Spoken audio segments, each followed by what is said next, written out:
இன்றைய தினம் ஒரு அருமையான நாள். நமது வாசகர் வட்டத்தினுடைய மையக்குழு உறுப்பினர் ரவியுடைய அவரே விரும்பி சொன்னார், நான் இந்த மாதிரி 3 புத்தகங்கள் எழுதியிருக்கிறேன், அந்த புத்தகங்களுக்கு மதிப்புரை வழங்க வேண்டும் என்று.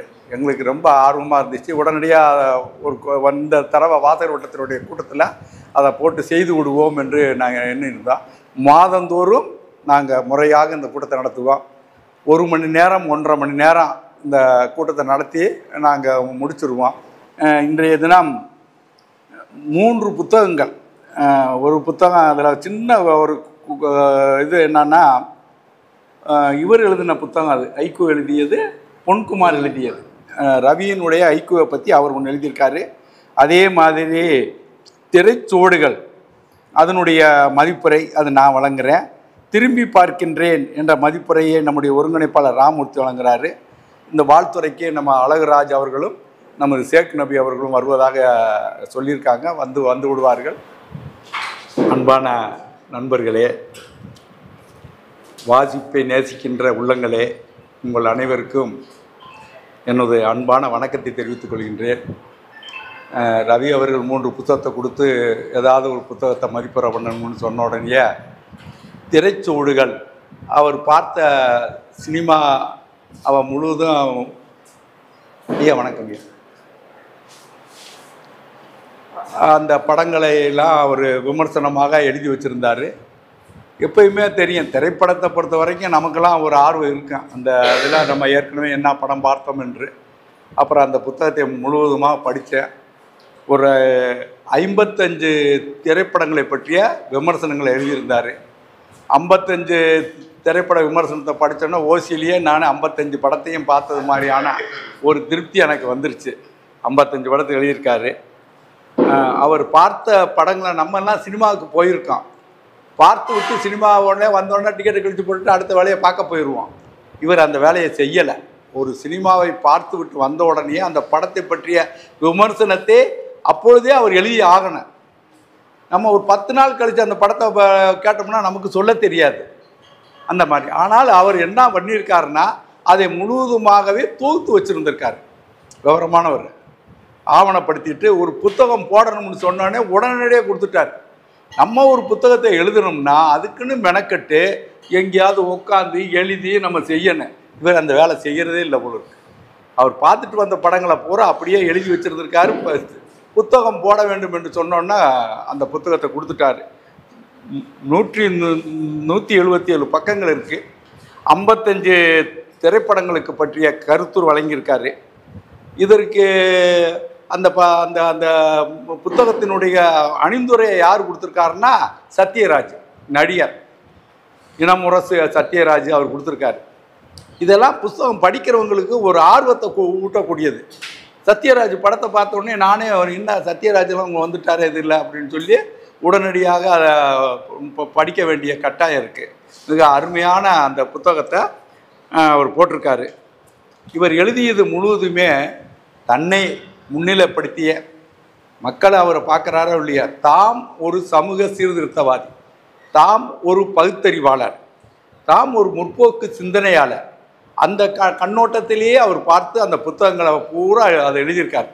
அந்த கதையை முழுவதுமே அவர் எழுதியிருக்கிறார். நிறையா படத்துக்கு தேசிய விருது அவரே கொடுத்துட்டார்.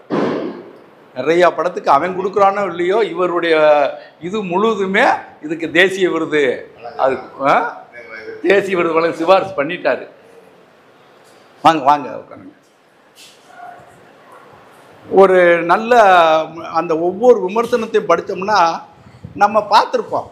நான் கூட அந்த சில சினிமா படங்களை பார்த்துட்டு அப்புறம் இவர் பேரை மட்டும் பார்த்துட்டு அப்புறம் அந்த புத்தகத்தை படிக்க போது தான் நமக்கு தெரியுது.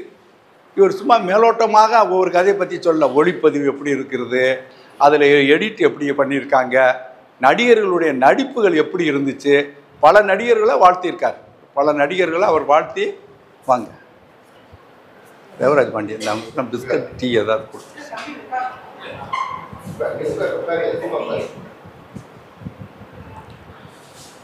அந்த படத்தினுடைய பேரை மட்டும் நம்ம தெரிஞ்சு வச்சுருப்போம். ஆனால் அவர் அந்த படத்தினுடைய கதை இதெல்லாம் பார்த்து நமக்கு நல்லா வருது. ஆமாம், சண்டை காட்சிகள் பல படத்தில் இருக்கிற சண்டை காட்சிகள்லாம் அவருக்கு விருப்பம் இல்லை. அதை பற்றி எல்லா படத்தையும் அவர் சொல்கிறார். அது மாதிரி வந்துச்சுன்னா வன்முறை காட்சிகள், குத்துப்பாட்டுகள், இந்த மாதிரியான ஆபாச நடனங்கள், இதை எல்லாமே எல்லா இடத்துலையும் அவர் கண்டிச்சிருக்கார். அவர் அந்த இதில் வந்து நல்லா இருந்துச்சு. அதுக்கு பின்னாடி இந்த அவருடைய 55 சினிமா படத்தையும் நான் சொல்லிட்டேன்னு வச்சுக்கோங்க. இப்போ நான் ஓசியில் பார்த்த மாதிரி நீங்களாம் ஓசியில் பார்த்துடக்கூடாது. நிறையா அருமையாக ஒவ்வொன்றையும் சொல்லியிருக்காரு. ஒரு 4 படங்களை மட்டும் நான் எடுத்து இதை சொல்லலாம்னு நான் இருக்கிறேன். மெர்சல் எடுத்திருக்கேன், அதில் விஜய் நடிச்சிருக்கேன். இப்போ வந்து உச்சகட்டத்தில் இருக்கக்கூடியவர், மிக அதிக கட்டணம் வாங்கி கொண்டு படத்தில் நடிச்சுக்கிட்டு இருக்கவர், மக்களிடத்தில் அரசியல் ரீதியாக வந்து கொண்டிருக்கின்ற ஒரு நடிகர் யாருன்னா இப்போ விஜய். அப்போ அந்த விஜய் படத்தில் மெர்சல்ங்கிற அந்த படத்தை போட்டிருக்காரு. அந்த படத்தை அவர் ஏன் பாராட்டியிருக்காருன்னு சொல்லும்போது, தன்னுடைய உணர்வுகள், தமிழன் அதில் வேட்டி கட்டி வருவது, தமிழ் உணர்வை ஊட்டுவதாக அதில் இருக்கிறது, மருத்துவத்துறை அதன் படத்தில் பல்வேறு விதமான சண்டுகள் இருந்தால் கூட மக்களுக்கு சொல்ல வேண்டிய விஷயங்களை அழகாக சொல்கிறார்.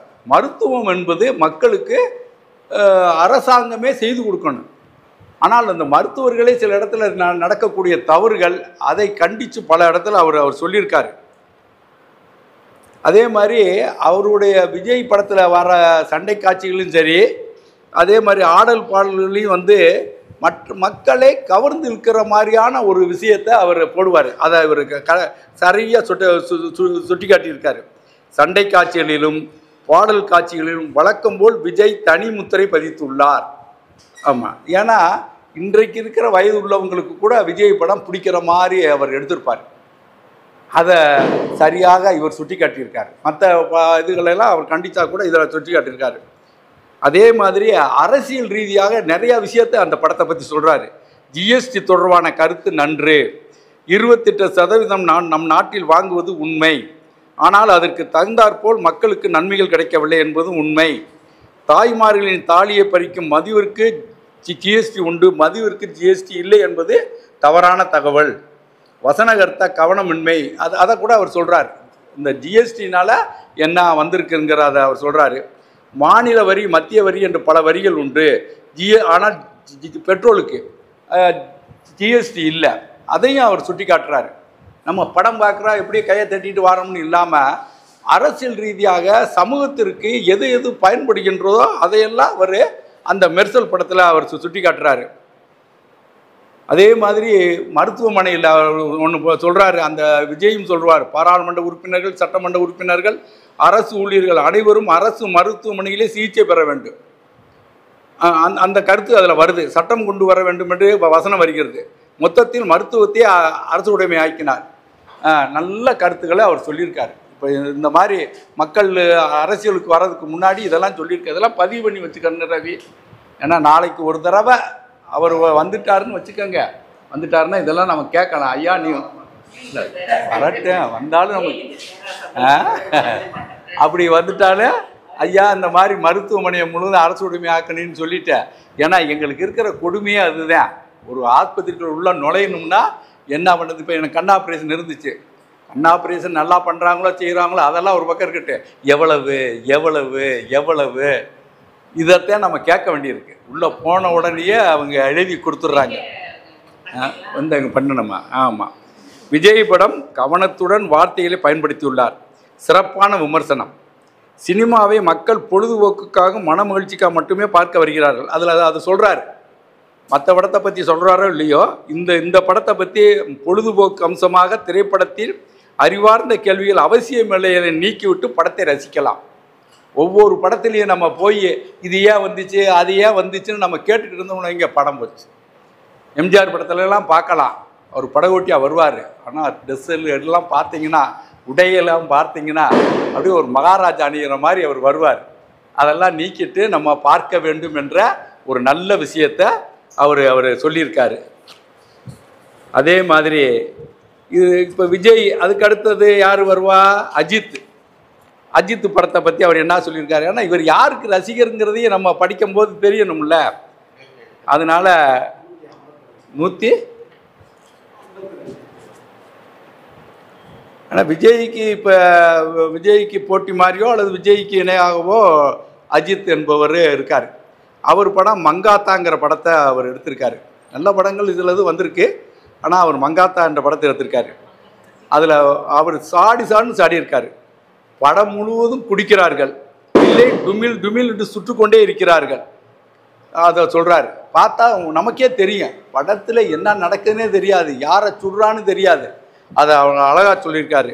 எத்தனை பேர் செத்தார்கள் என்பது இயக்குனர் வெங்கட் பிரபுவிற்கே தெரியும். அவர் ஒவ்வொரு படத்தை எடுத்தோம்னா நமக்கு யார் டைரக்டரு, இது யார் வசனம் எழுதியிருக்கிறது, இதெல்லாம் நம்ம கவனத்தில் வச்சுக்கிற மாட்டான். அதை எல்லாமே எல்லா விமர்சனங்களையும் அதை தொடர்ந்து சொல்லிட்டு வர்றாரு. அதெல்லாம் சிறப்பான ஒரு விமர்சனம் என்பது அது அனைத்தையும் தொகுத்து சொல்லுவது தான் விமர்சனம். அதை சிறப்பாக ரவி செஞ்சுருக்காருன்னு எனக்கு தெரியுது. அதே மாதிரி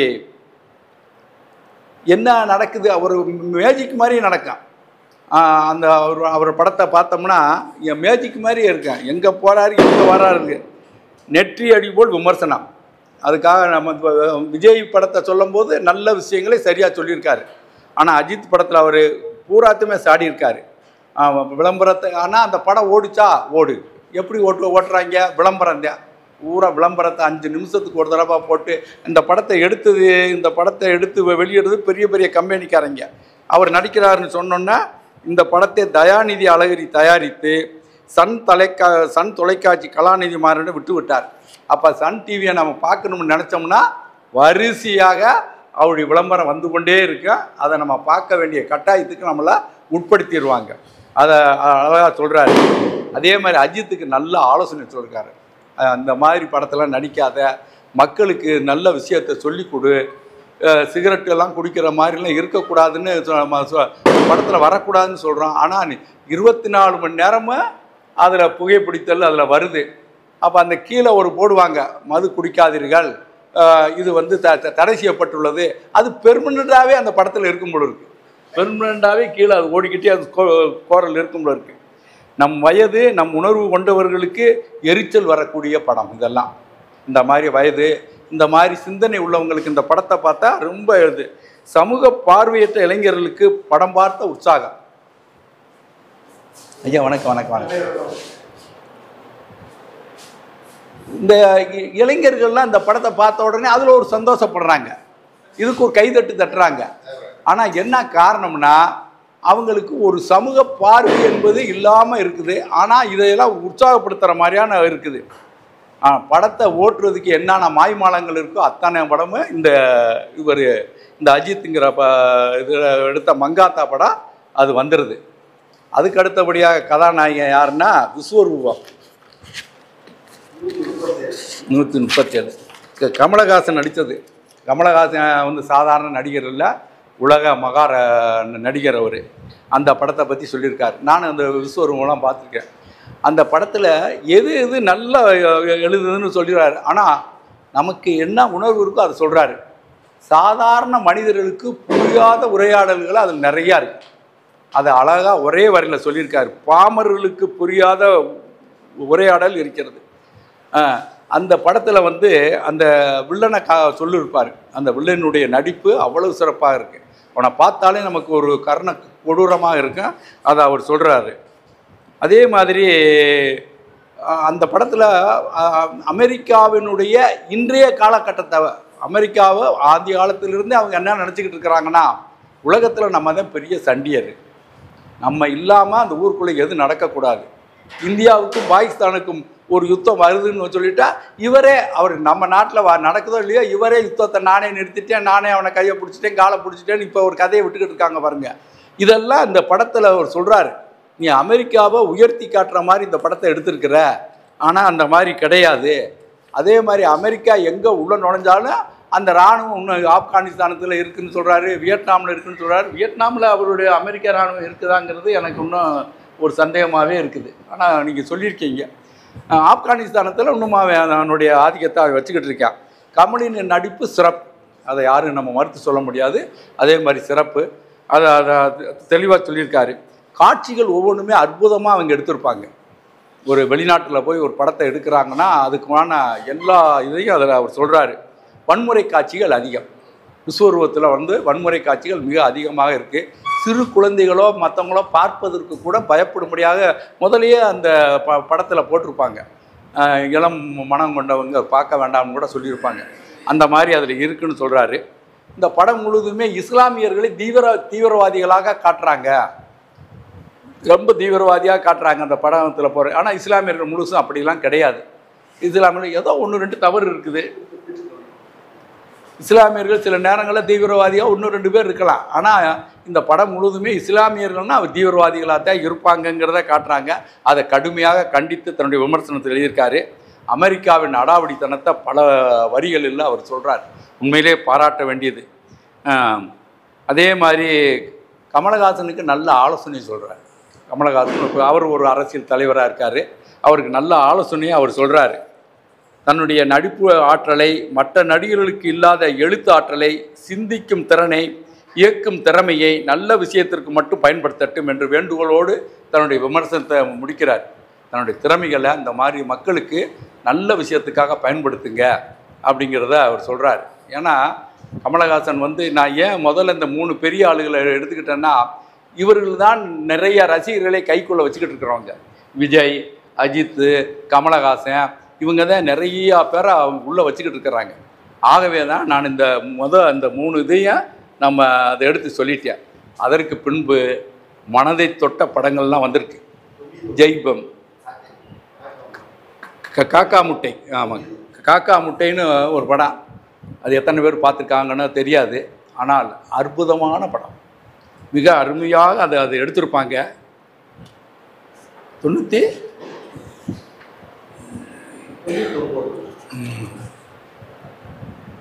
அவர் அந்த படத்தில் அவர் வரியை சொல்லியிருப்பார்.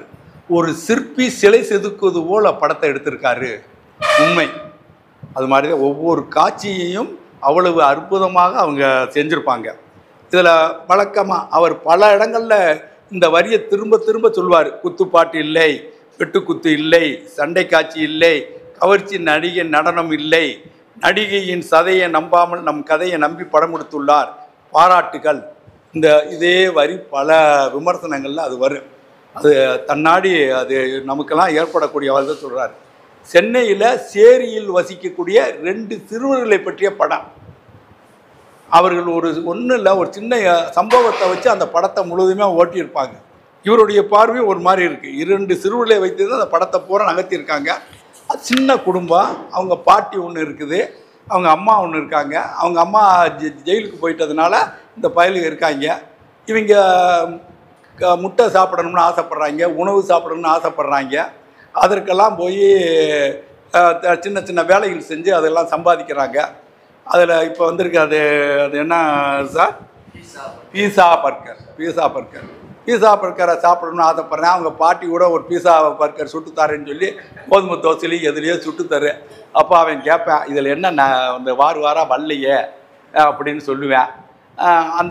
அப்புறம் பீஸா கடை ஓப்பன் ஆகுது. அதில் ரொம்ப முக்கியமாக இந்த படத்தை நான் ரசித்து பார்த்தது, நானும் பார்த்தேன். அந்த படத்தை பார்த்ததுக்கு முக்கிய காரணம், அந்த பீஸா படத்தை போய் அந்த பீஸா கடைக்குள்ளே இவங்க போக பார்ப்பாங்க. ஆனால் அந்த உள்ள வாட்ச்மேன் விட மாட்டேன்னு சொல்லி அடிச்சிருவாங்க. அடித்த உடனே அதை புகைப்படம் எடுத்துருவாங்க. புகைப்படத்தை எடுத்த உடனே இன்றைக்கி இருக்கிற ட்ரெண்டு அதுதான். நீ எவ்வளோ பெரிய ஆளாக கூட இருக்கலாம், பெரிய அரசியல்வாதியாக கூட இருக்கலாம், ஆனால் தவறு நடந்துருச்சுன்னு வச்சுக்கோங்க, ஒரு சாதாரண சேரி பயலை அடித்ததாக புகைப்படம் வந்த உடனே அது அந்த கடைக்கு பெரிய ஒரு இழுக்கு ஏற்பட்டுருது, ஆபத்து வந்துடுது. என்ன எப்படியாவது அவனை சமாதானம் பண்ணு செய்யணுங்கிற மாதிரி வந்துருச்சு. அதை மிரட்டுறதுக்கான ஆளுகளும் வர ஆரம்பிச்சிட்டாங்க. அப்புறம் அவனை அந்த பயல்களை 2 பேர்த்தையும் கூப்பிட்டு, எப்பா நீங்கள் சாப்பிடுங்கப்பா, செய்யுங்கப்பான்னு சொல்லி அவனை சாப்பிட வைப்பாங்க. அப்போ அவன் இவ்வளவு சிரமத்துக்கு பின்னாடி அவன் போய் சாப்பாடு பாட்டி கொடுத்தது மாதிரி இல்லையேன்னு சொல்லிட்டு அவங்க வர மாதிரி இருக்கு. அதில் இன்னொன்று அதில் ரொம்ப இருக்குதுன்னா, தன்னுடைய பணத்தெல்லாம் கொஞ்சம் கொஞ்சம் அந்த ரயில்வேயில் இருக்கிற கறியெல்லாம் சேமித்து வச்சுருப்பாங்க. அதெல்லாம் போட்டு கொஞ்சம் காசு வச்சுருப்பாங்க. ஆனால் அவங்க பாட்டி இறந்து போகுது. அந்த காசு அந்த பாட்டினுடைய ஈமக்கிரிகளுக்கு மட்டும் பயன்படுகிறதுன்னு அந்த கதையை அவர் முடிச்சிருப்பார். அது உண்மையிலே அருமையாக அந்த படத்தை, இந்த காக்கா முட்டையை ரொம்ப அருமையாக சொல்லியிருப்பார். அதற்கு அடுத்தபடியாக இன்னொன்று ஜெய்பீம். ஜெய்பீம் 72 ஜெய்பீம். இது உண்மையிலே எல்லோரும் பார்க்க வேண்டிய படம். உண்மை வரலாற்றை அப்படியே எடுத்திருக்காங்க. உண்மை வரலாறு நடந்தது, அந்த வரலாற்றை வச்சு எடுத்திருக்கார். சந்துரு என்ற வழக்கறிஞர் இன்றைக்கு நீதிபதியாக இருந்தவர். அப்போ அவர் வழக்கறிஞராக இருந்து அந்த வழக்கை அவர் எடுத்தார். ஆமாம், அவர் எடுத்திருக்காரு. அதில் ரொம்ப அருமையான, அதாவது ஒரு உண்மை வரலாற்றை படம் எடுக்கிறான்னு வைங்க, படம் ஓடாது, படம் ரசிக்கிற மாதிரி அவங்களுக்கு எடுக்க தெரியாது. இந்த படத்தில் அப்படி இல்லை. இதில் கதாநாயகன் யாருன்னா சூர்யா தான். அவர் வருவார், ஆனால் படத்தில் உடனே முதலே வந்துடுவார். இப்போ நம்மலாம் பார்க்கலாம், ஒரு படத்தில் கதாநாயகன்னா நிறைய துவங்கணுன்னே அப்படி பயங்கரமாக வருவார். இவர் அப்படிலாம் வரல. படம் இன்னும் ஓடி ஒரு 15-20 நிமிஷம் கழிச்சுதான் அவரே வருவார். அவர் தான் பாதிக்கப்பட்ட ஜெயிலில் இப்போ எப்படிலாம் நடக்குது, சிறையில் லாக்அப் இதில் அடித்து கொன்று அவங்கள கொண்டு போய் வேறு இடத்துல போட்டுருவாங்க. காவல்துறை அதை மறைப்பதற்கு முழு வேலைகளை செய்யுது. அதையெல்லாம் மீறி உண்மையிலே அந்த சூர்யா அந்த வழக்கை எடுத்து நடத்தி அவர்களுக்கு தீர்ப்பை வாங்கி கொடுத்து அவங்களுக்கு அந்த வீடு கட்டுவதற்கு இதெல்லாம் வாங்கி கொடுத்துருக்காருங்கிறது ரொம்ப இதை விட நம்ம பாராட்ட வேண்டிய விஷயம் என்னன்னா, இந்த படத்தில் வந்திருக்கின்ற அந்த லாபத்தொகையை அந்த இருளர்கள் என்ற அந்த இருளர்கள் மக்களினுடைய நல்வாழ்வுக்காக அவர் கொடுத்துருக்காருங்கிறத கடைசியில் அவர் சொல்லுவார். அது உண்மையிலே உண்மை சம்பவம். நீதியரசர் சந்துரு கையாண்ட வழக்கு சூர்யாவின் படம். அவரது நடிப்பு அற்புதம், ரொம்ப சிறப்பாக நடிச்சிருப்பார். அதை அவர் அழகாக சுட்டி காட்டியிருக்காரு. படத்தின் லாபத்தை பழங்குடி மக்களுடைய அதுக்கு அவங்களுடைய நலவாழ்வுக்காக அளித்தது நல்ல விஷயம். காவல்துறைக்கு நல்லதொரு பாடம். காவல்துறை எப்படியெல்லாம் செயல்படுகிறது என்பதை அருமையாக இந்த படத்தில் சுட்டி காட்டியிருப்பார். அந்த ஐஜியை அந்த அம்மாட்ட கூப்பிட்டு சொல்லுவார், அம்மா கேஸ் நிற்காதுமா, அப்படியே நின்றாலும் உனக்கு என்ன கிடச்சிட போகுது, நீ ஏதாவது பணத்தை வாங்கிக்கன்னு சொல்லுவார். அப்போ அந்த அம்மா சொல்லுவேன், பணத்தை வாங்கிக்கிருவேன், எங்கள் வீட்டுக்காரரை காவல்துறை அடித்து கொன்னுருச்சு, இப்போ இந்த பணத்தை வாங்கிட்டு போய் என்னுடைய மகள்கிட்ட நான் சொன்னேன்னா உங்கள் அப்பாவை அடித்து கொண்டுட்டு காசை கொடுத்தாங்க, அந்த காசை வச்சு தான் நம்ம வாழ்கிறோம்னு சொன்னால் என்னுடைய மகள் என்ன நினைக்குமியான்னு சொல்லி அந்த வசனத்தை போட்டிருப்பாங்க. மிக அருமையாக மனதில் நிற்கக்கூடியது. அவரே சொல்வார், நம்ம ரவியினுடைய எழுத்துக்களில் என்ன தெரியுதுன்னா, அந்த ஒரு படத்தை பார்த்துட்டு வந்தோம்னா நம்மளை தூங்க விடக்கூடாது, அந்த சிந்தனை ஓடிக்கொண்டே இருக்கணும். அப்படிப்பட்ட படம் இந்த ஜெய்பீம் படம். அதை அருமையாக சொல்லியிருக்காங்க. இதில் நம்ம மனித உரிமை சமாச்சாரங்கள்லாம் நிறைய அதில் கொண்டு வந்திருப்பார். அது மிக அற்புதமாக அந்த படத்தை அவர் சொல்லியிருக்காரு. இறுதியாக தந்தை பெரியார். தந்தை பெரியாரில் நடித்தவர் யார்? சத்யராஜ். சத்யராஜ் தான் நடிச்சிருப்பார். பெரியாராகவே உருவாகியிருப்பார். ஒரு பெரியாரை பற்றி ஒரு படம் எடுத்து அந்த படத்தை ஓட வைக்கிறது என்பது எவ்வளவு சிரமம்னு தெரியும் உங்களுக்கு. அருமையாக அந்த படத்தை எடுத்திருப்பாங்க. அதில் இருக்கிற வசனங்கள் ஒவ்வொன்றும் அவ்வளவு அருமையாக அதில் இருக்கிறது என்பதை அவர் சுட்டி காட்டியிருப்பார். இது ஒரு வரலாற்று ஆவணப்படமாக அவர் வந்தால் கூட படம் பார்ப்பதற்கு கடைசி வரைக்கும் மிக சிறப்பாக இருக்கு. இதில் சத்யராஜனுடைய நடிப்பு சூப்பர். ஆனால் அதை நம்ம ஒன்றும் பாராட்ட வேண்டியதில்லை. ஏன்னா அவர் பெரியாருடைய கொள்கையை முழுவதாக ஏற்றுக்கொண்டவர். அவரைவே பெரியாரா போட்டால் அவர் எப்படி நடிக்காமல் இருப்பாரா? நடிப்பார். ஆனால் அதை விட நல்ல விஷயம் என்னவென்றால் மணியம்மையாக குஷ்பு நடிச்சிருக்குது. குஷ்புவை கூட போடக்கூடாதுன்னு சொல்லி ஒரு இதில் இருந்துச்சு. ஆனால் குஷ்பு நடிச்சிருப்பாங்க. ஆனாலும் குஷ்புவும் இந்த படத்தில் மிக அருமையாக நடிச்சிருக்காங்க.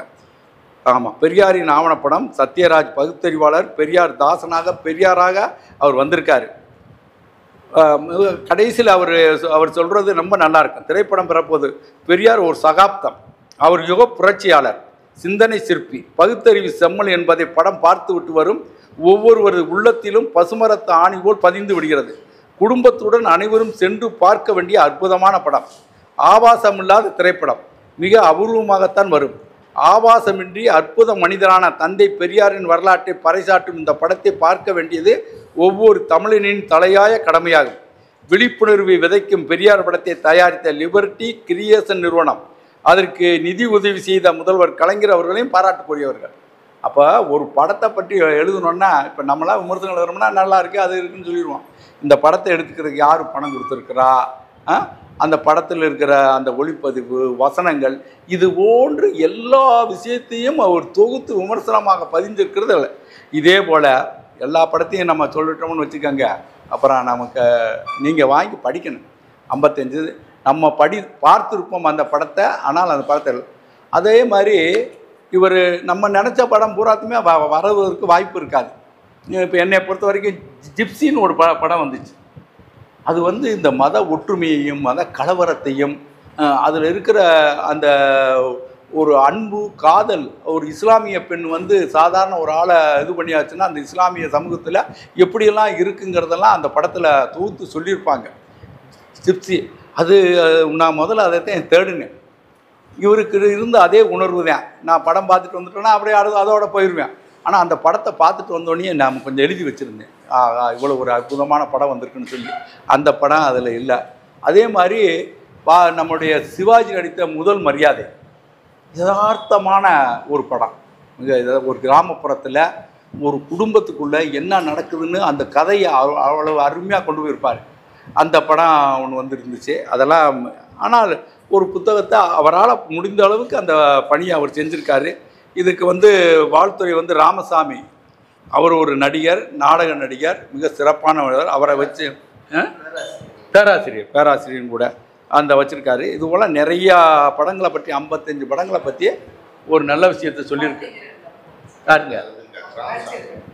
நான் நடிச்சிருக்காரு. அது போட்டு கடைசியாக நம்ம ஐக்கு ரவி சும்மா இருப்பாரா, அதில் அவருடைய கவிதையை எழுத ஆரம்பிச்சிட்டார். அழியாத கோலங்களிட்ட பாலு மகேந்திரா. ஆமாம், அதுதான் அவருடைய இயல்பு. அவர் அப்படித்தான் விமர்சனங்களெல்லாம் முடிச்சுட்டு கடைசியில் ஒரு 3 பக்கத்தில் பாலு மகேந்திரா பற்றிய புகழ்ந்து ஒரு கவிதையை எழுதியிருக்காரு. இது ஒன்று ஒரு 55 படங்களை பார்த்த ஒரு திருப்தியும், படங்கள்லாம் எப்படிலாம் இருக்க வேண்டும் என்ற விவரங்களை சொல்லக்கூடிய ஒரு அருமையான புத்தகம் தான் இந்த திரைச்சூடுகள். மிக சிறப்பான புத்தகம். அந்த சிறப்பான புத்தகத்தை வெளியிட்டு நம்ம வாசகர்களுக்கெல்லாம் ஒரு உற்சாகத்தை அளித்த ரவி அவர்களுக்கு எனக்கு வணக்கத்தையும் வாழ்த்துக்களையும் சொல்லி முடித்துக் கொள்கிறேன். நன்றி, வணக்கம்.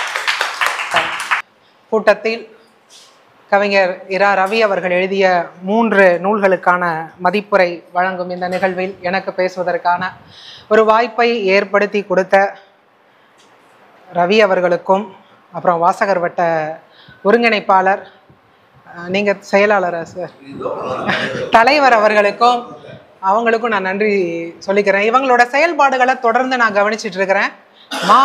மாசம் கூட்டம் நடத்துறாங்க. ஒரு மாசம் மிஸ் ஆனதை கூட அவர் ஃபீல் பண்ணி சொல்லிட்டு இருக்கிறாரு. அப்புறம் நான் யோசிச்சேன் ஹைக்கூ பத்தி பேசணும் அப்படின்னு. ஏன்னா நான் பொதுவா நான் எழுதுறது கதை, கட்டுரை, உரைநடை தான் எனக்கு எளிமையா இருக்குன்றதை விட அதுலதான் நான் அதிகமாகவும் பேசவும் செய்கிறேன். அப்போ கவிதை அப்படின்றப்ப யோசிச்சு சரி ஹைக்கூன்றப்ப எளிமையான வடிவம் தான். ராமமூர்த்தி சார் சொன்னார், இல்லை நீங்கள் பேசலாம் மேடம், நீங்கள் அதே எடுத்துக்கோங்க, நாங்கள் 2 பேரும் இந்த புக் எடுத்துருக்கோம், நீங்கள் இதை வச்சுக்கோங்க அப்படின்ட்டாரு. சரி ஓகே, எதனால நமக்கு பேச முடியுன்ற ஒரு நம்பிக்கை இருக்க போய் தான் கொடுத்துருக்குறாங்க. அப்போது நல்லாவே பேசலாம் அப்படின்ட்டு தான் இந்த புக்கை எடுத்தேன். ஹைக்கூ உலகம் இந்த புக்கை நம்ம பார்க்குறப்போ இவர் இதுவரைக்கும் நிறைய ஹைக்கூ பற்றி மட்டும் புக் எழுதியிருக்காரு. அந்த புக்கில் ஒவ்வொரு புக்கிலையும் ஒவ்வொருத்தர் அணிந்துரை எழுதியிருக்கிறாங்க. ஒவ்வொரு புக்கை பற்றியும் பலரும் மதிப்புரை எழுதியிருக்காங்க. அப்படி மதிப்புரை எழுதினவர்ல ஒருத்தர் தான் பொன்குமார்னு ஒருத்தர். அவர் என்ன பண்ணியிருக்கிறாரு, இவர் ஹைக்கூ கவிதை அந்த தொகுப்புக்கள்ல அவர் எழுதின மதிப்புரையெல்லாம் தொகுத்து ஒரு புக்கா போட்டிருக்காரு. அப்போ இந்த ஹைக்கூ உலகம்ன்ற புத்தகம் மதிப்புரையை பற்றிய மதிப்புரை. அவ்வளவுதான். அவர் ஏற்கனவே எழுதியிருக்காரு. அந்த மதிப்புரையில அங்கங்க என்ன பண்றாரு, அவரோட ஹைக்கூவா சொல்றாரு. சரி, நம்ம ஹைக்கூ அப்படின்றது பார்க்குறப்போ நமக்கு இந்த வடிவம் எங்க இருந்து வந்தது அப்படின்னா ஜப்பான்ல இருந்து வந்திருக்கு. சரி, அப்ப இங்க இருந்திருக்கு, ஆனா ஹைக்கூவா இல்லை. இது 3 வரியில இருக்கு, எளிமையா புரியுது. நமக்கு ஆத்திச்சூடி 1 வரியில இருக்கு, எளிமையா புரியுது. 2 வரியில வேணும்னா திருக்குறள் இருக்கு, 3 வரியில வேணும்னா திரிகடுகம் இருக்கு, 4 வரினா நாலடியார், இனியவை 40, இன்னா 40 இருக்கு, 5 வேணும்னா சிறுபஞ்ச மூலம் இருக்கு, 6 வேணும்னா 7வது இருக்கு. நமக்கு தமிழ்ல இல்லாத விஷயங்களே கிடையாது. அவ்வளவு வரி கணக்குல இருக்கு, அவ்வளவு ஆழமான கருத்துக்களை உள்ளடக்கி இருக்கு. ஆனா என்னன்னா எல்லாம் செய்யுள் வடிவத்துல இருக்கு, பேச்சு வழக்குல இல்ல. நம்ம பிரச்சனை என்னன்னா உரைநடைக்கு முன்னால தமிழ் புக்ல செய்யுள் இருக்கும், அதை மொட்டை மனப்பாடம் பண்ணி எழுதி மார்க் வாங்கினதோட முடிஞ்சு போச்சு. அது உள்ள போறதுன்றது புது கவிதை சம்பந்தமா இருந்தா அது நேரடியா நமக்கு புரியும். அப்போ இதுல உள்ள ஒரு பெரிய முக்கியமான அட்வான்டேஜ் என்னன்னு சொல்லி பார்த்தீங்கன்னா எளிமையா புரிகிற வடிவத்துல இருக்கு.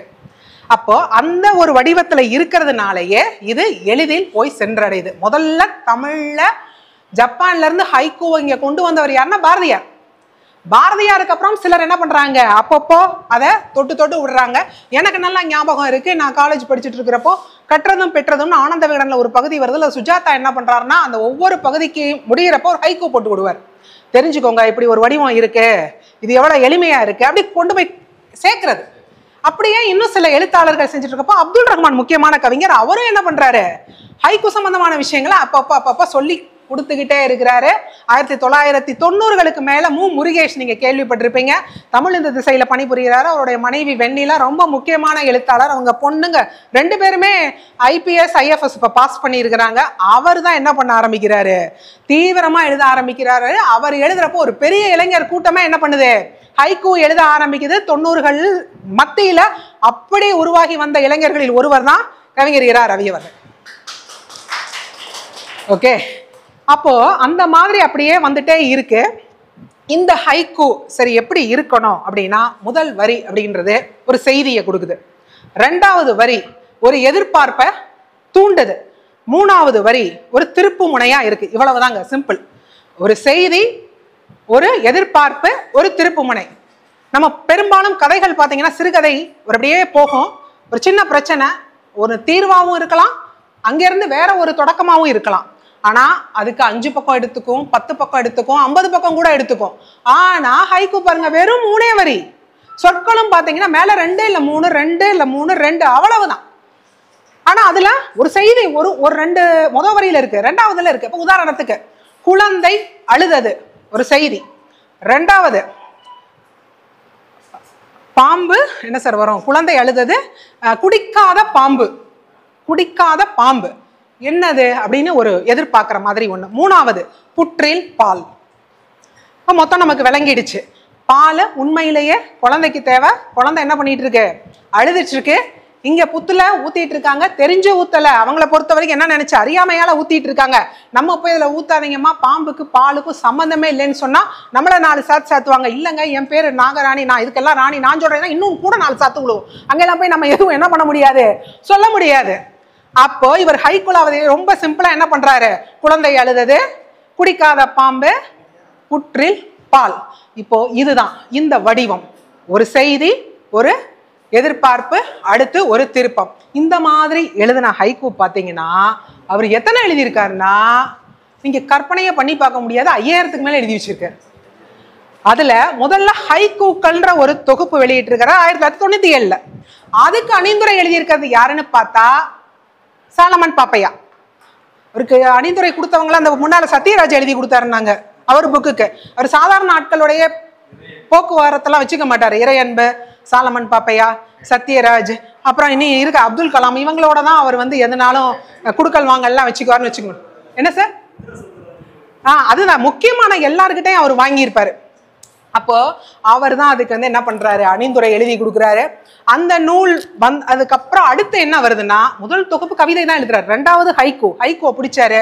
சரி இனி இதுதான் நம்ம களம் அப்படின்ட்டு அடுத்து எழுதுறாரு பாருங்க, விழிகளில் ஹைக்கூ, உள்ளத்தில் ஹைக்கூ, நெஞ்சத்தில் ஹைக்கூ, மனதில் ஹைக்கூ, ஹைக்கூ உலா, ஹைக்கூ ஆற்றுப்படை, ஹைக்கூ விருந்து, 1000 ஹைக்கூ, 500 ஹைக்கூ, அப்புறம் ஹைக்கூ ஆற்றுப்படை, ஹைக்கூ உலா.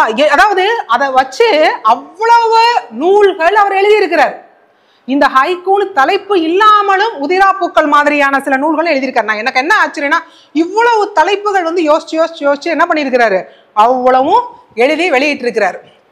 ஓகே, அதுக்கப்புறம் சொல்லி நம்ம பார்த்தோம் அப்படின்னா, இந்த ஹைக்கூவை பொறுத்த வரைக்கும் சில ஹைக்கூக்கள் இவர் பார்த்துட்டு அதுக்கப்புறம் இந்த புத்தகத்துக்குள்ள போயிடலாம். மரியாதைக்காக நிறுவப்பட்டவை சாதி சண்டைக்கு துணையாய் தலைவர் சிலைகள். தலைவர் சிலைகள்ன்றது நம்ம மரியாதைக்காக வைக்கிறது தான். ஆனா அது என்ன ஆயிடுச்சு, ஒவ்வொரு சாதியும் எனக்கானவர்னு பிரிக்கிறப்பதான் என்ன ஆயிடுது, பாவம் அவங்களையே நம்ம என்ன பண்ண வேண்டியது இருக்கு, பூட்டு போட்டு வைக்கிற மாதிரியான சூழல்லாம் நீங்க இன்னும் திருநெல்வேலி பக்கம்லாம் போய் பார்த்தா இருக்கிற நிலைமை தெரியும். ஆனா வைக்கப்பட்டதோட நோக்கம் என்பது அவர்களுக்கு மரியாதை செலுத்த வேண்டும் என்பதற்காக மட்டும்தான். அது இந்த ஹைக்கூல சொல்றது மூலமா அவர் என்ன பண்றாரு, நம்ம மக்கள் எப்படி இருக்காங்க அதை நமக்கு காட்டுறாரு. பேருந்து நின்றது, பயணி வருந்தினான் வெள்ளரி சிறுவன் மகிழ்ந்தான். நமக்கு அது புரியுது என்னன்னா அது நடக்குதுன்னு. எனக்கு இந்த ஹைக்கூ படிக்கிறப்ப ஸ்ரீதர் பாரதின்னு சொல்லி ஒரு கவிஞர், அந்த தம்பி எழுதின இன்னொரு கவிதை ஞாபகம் வந்தது. அவன் வந்து எழுதியிருந்தான், கைகளில் பிஞ்சு கைகளும் பிஞ்சு வெள்ளரி. யோசிச்சு பாருங்க, இமேஜின் பண்றப்பவே அவ்வளவு அற்புதமா இருக்கு. கைகளில் பிஞ்சு கைகளும் பிஞ்சு வெள்ளரி அப்படின்னு. இப்ப இதை படிக்கிறப்போ இதை ஒத்த மற்ற ஹைக்கூக்களை நினைவுபடுத்தக்கூடிய வல்லமை இந்த ஹைக்கூக்கு இருக்கு. அடுத்து அன்று புறா, நேற்று இன்லேண்ட் லெட்டர், இன்று இன்டர்நெட். அது நமக்கு புரியுது. ஆக அன்னைக்கு புறா மூலமா ஏதோ செய்தியை சொல்லிட்டு இருந்தோம், இன்னைக்கு நேத்து இன்லேண்ட் லெட்டர் மூலமா சொல்லிட்டு இருந்தோம், அதுக்கப்புறம் இப்போ இன்டர்நெட் மூலமா. ஆக மனுஷனால என்ன பண்ணாம இருக்க முடியாது, பேசாம இருக்க முடியாது, பேசியே ஆகணும். நமக்கு பக்கத்து வீடு ஆகாது, எதிர்த்த வீடு ஆகாது, அடுத்த வீட்டுல இருக்கவங்கள பார்த்தாலே பிடிக்காது, வீட்டுக்குள்ள கூட பேச்சு குறைஞ்சு போயிடும். ஆனா நமக்கு பேசணும்.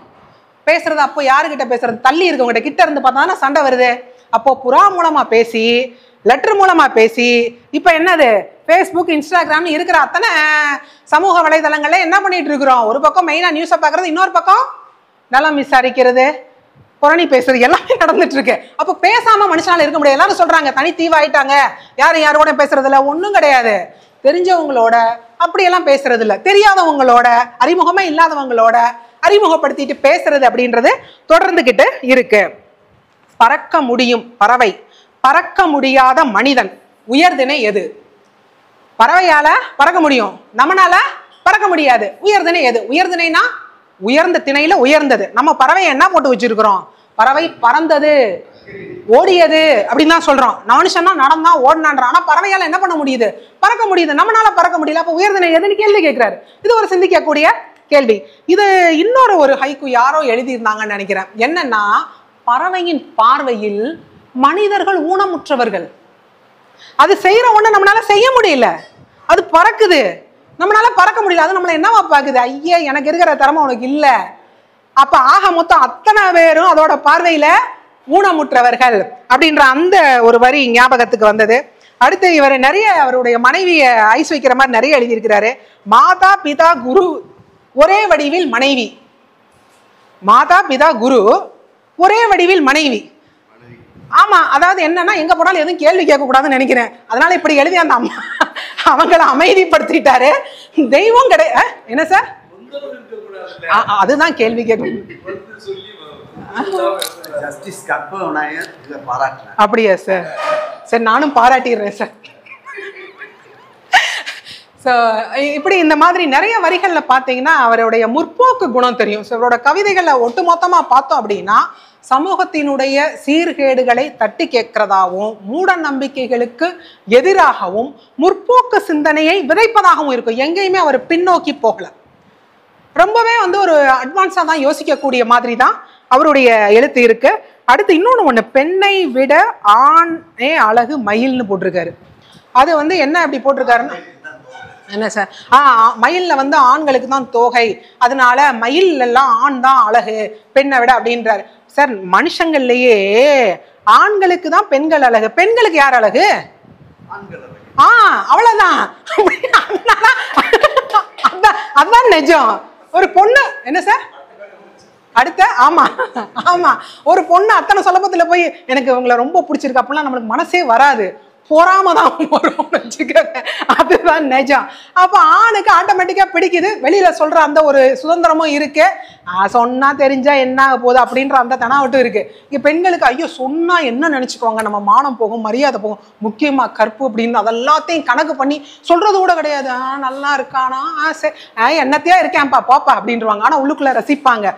அப்ப ஆக மொத்தம் மனிதர்களுக்குமே அந்த குணம் இருக்கு அப்படின்னு சொல்லிக்கிறேன். அடுத்து இப்பதான் நான் மெயினா அந்த புக்குக்குள்ள வரேன். புக்குக்குள்ள என்ன அப்படின்னா, ஒரு பொன்குமார் என்ன சொல்றாரு. பொன்குமார் சாதாரணமான ஆள் இல்லை. அவர் எழுதினத பல மேடைகள்ல மேற்கோள் சொல்ற அளவுக்கு மிகச்சிறந்த ஹைக்கூக்கள் கவிதைகள் எழுதினவர். அவர் பகலில் சூரியன், இரவில் நிலா, தங்க ஒரே கிணறு, இது அவருடைய ஹைக்கூ. யாரு? பொன்குமாரோடைய ஹைக்கூ. இவருக்கு எழுதுனதுல என்ன சொல்றாருன்னா, எங்கேயுமே அவர் இந்த ஜால்ரா தட்டுற வேலை, சோப்பு போடுற வேலையெல்லாம் இல்லை. அவ்வளவு துல்லியமா கராரா இந்த புத்தகத்துக்கு, இவருடைய அத்தனை புத்தகங்களுக்கு மதிப்புரை எழுதியிருக்கிறார். இவர் என்ன சொல்றாரு, ஒரு பாடு பொருள்னு ஒன்று எடுத்துக்கிட்டீங்கன்னா அதுக்கு ஒரு ஹைக்கூ எழுதுங்க போதும். அதாவது தொலைக்காட்சியை பற்றி எழுதுனா ஒரு ஹைக்கூ போதும். நீங்கள் தொலைக்காட்சின்னு 10 எழுதி வைக்கிறீங்க, தொலைபேசின்னு 10-15 எழுதுறீங்க, அப்படி எழுத வேண்டாம். 10-15 வருதா, எது சிறந்ததா இருக்கோ அதை மட்டும் சேருங்க. இது ஒரு நல்ல விஷயம். அப்படி பாடு பொருள் ஒன்றை மட்டும் வச்சுக்கிட்டு அதை ஒன்று மட்டும் எடுத்து எழுதுங்கன்றாரு. நமக்கு கவிஞர்களுக்குள்ள பிரச்சனை என்னன்னு பார்த்தீங்கன்னா, நிலாவையும் பூவையும் எழுதாத கவிஞர்களே கிடையாது. ஏன்னா உள்ள நுழைஞ்சிட்டாலே ரசிக்கணும். டக்குன்னு பார்த்தா என்ன பண்ண முடியும், மேலே நிலா இந்த பக்கம் பூனா அதை தான் எழுதுறாங்க. அடுத்து இவங்க கிட்ட அதிகமாக சிக்கி சின்னாபனமாகிறது என்னன்னா வண்ணத்து பூச்சி. இந்த ஹைக்கூ கவிஞர்கள்கிட்ட வண்ணத்து பூச்சியை தொடாத கவிஞர்களே கிடையாது. வண்ணத்து பூச்சியில் ஒரு 10, 20, 50 வண்ணத்து பூச்சி ஹைக்கூனே போடுற அளவுக்கு அவ்வளவு சின்ன பிள்ளைங்க பிடிச்சி விளையாடினதுக்கு அப்புறம் வண்ணத்து பூச்சி அதிகமாக பாடுபடுறது இந்த ஹைக்கூ கவிஞர்கள்கிட்ட தான். அவ்வளவு அந்த வண்ணத்து பூச்சியை போட்டு அத்தனை வரி எழுதி வச்சிருக்காங்கன்னு வச்சுக்கோங்க. அப்ப அவர் என்ன சொல்றாரு, அப்படி எழுதாதீங்க, ஒன்றை எடுத்துட்டு எழுதுங்க அப்படின்றாரு. அடுத்து அவர் என்ன பண்றாரு, அந்த புக்கை படிச்சேன், இதுல எல்லா ஹைக்கூவும் நல்லா இருக்கா அப்படின்னா அப்படி சொல்ல மாட்டேன் நான். இதுல ஒரு சில ஹைக்கூக்கள் நல்லா இருக்கு, சில ஹைக்கூக்கள் நல்லா இல்லைன்றாரு. எவ்வளவு நேர்மையா எழுதுறாரு பாருங்க. அவ்வளவு அந்த நேர்மையோட அவர் எழுதுறத இவர் என்ன பண்ணிருக்கிறாரு, புக்கா படம் ஒத்துட்டு இருக்காரு. அதுதான் சரியான வழி. என்கிட்ட குறை இருக்கா, நான் அக்செப்ட் பண்ணிக்கணும். என்கிட்ட தவறு இருக்கா, எனக்கு அது சரியா தெரியாது, நீங்க சொல்றீங்கன்னா அதை நான் ஏத்துக்கிறணும். அவர் அதை அக்செப்ட் பண்றாரு. அப்போ அப்படி எழுதுறதுல ஒரு சிலதுதான் என்ன பண்ணும், தங்கும், அது வரலாற்றில் நிற்குன்றார். அப்போ நீங்க எவ்வளவு வேணா எழுதலாம், ஒரு சிலதுதான் நல்லா இருக்கும், அந்த ஒரு சிலதுதான் வரலாற்றில் தங்கும் அப்படின்னு சொல்றாரு. அடுத்து ரவி அவர்களுடைய கவிதைகளை பற்றி சொல்றப்போ அதுல மனிதநேயம் மிகுந்திருக்கு. அது நாடு நல்லா இருக்கணும், நாட்டில் இருக்க எல்லாரும் நல்லா இருக்கணும், அப்படிதான் பேசுது. நீங்க அந்த கவிதைகள், அந்த ஹைக்கூ எல்லாம் பாத்தீங்கன்னா உள்ள பிரச்சனை எல்லாம் சொல்லி இது இப்படி இருக்கு, இது இப்படி இருக்கு, எல்லாம் சரியாகணும், எல்லாம் சரியாகணும். ஒரு பாசிட்டிவ் திங்கிங் இருக்கு. எங்கேயும் என்னவா இல்லை, எதிர்மறை சிந்தனை கிடையாது.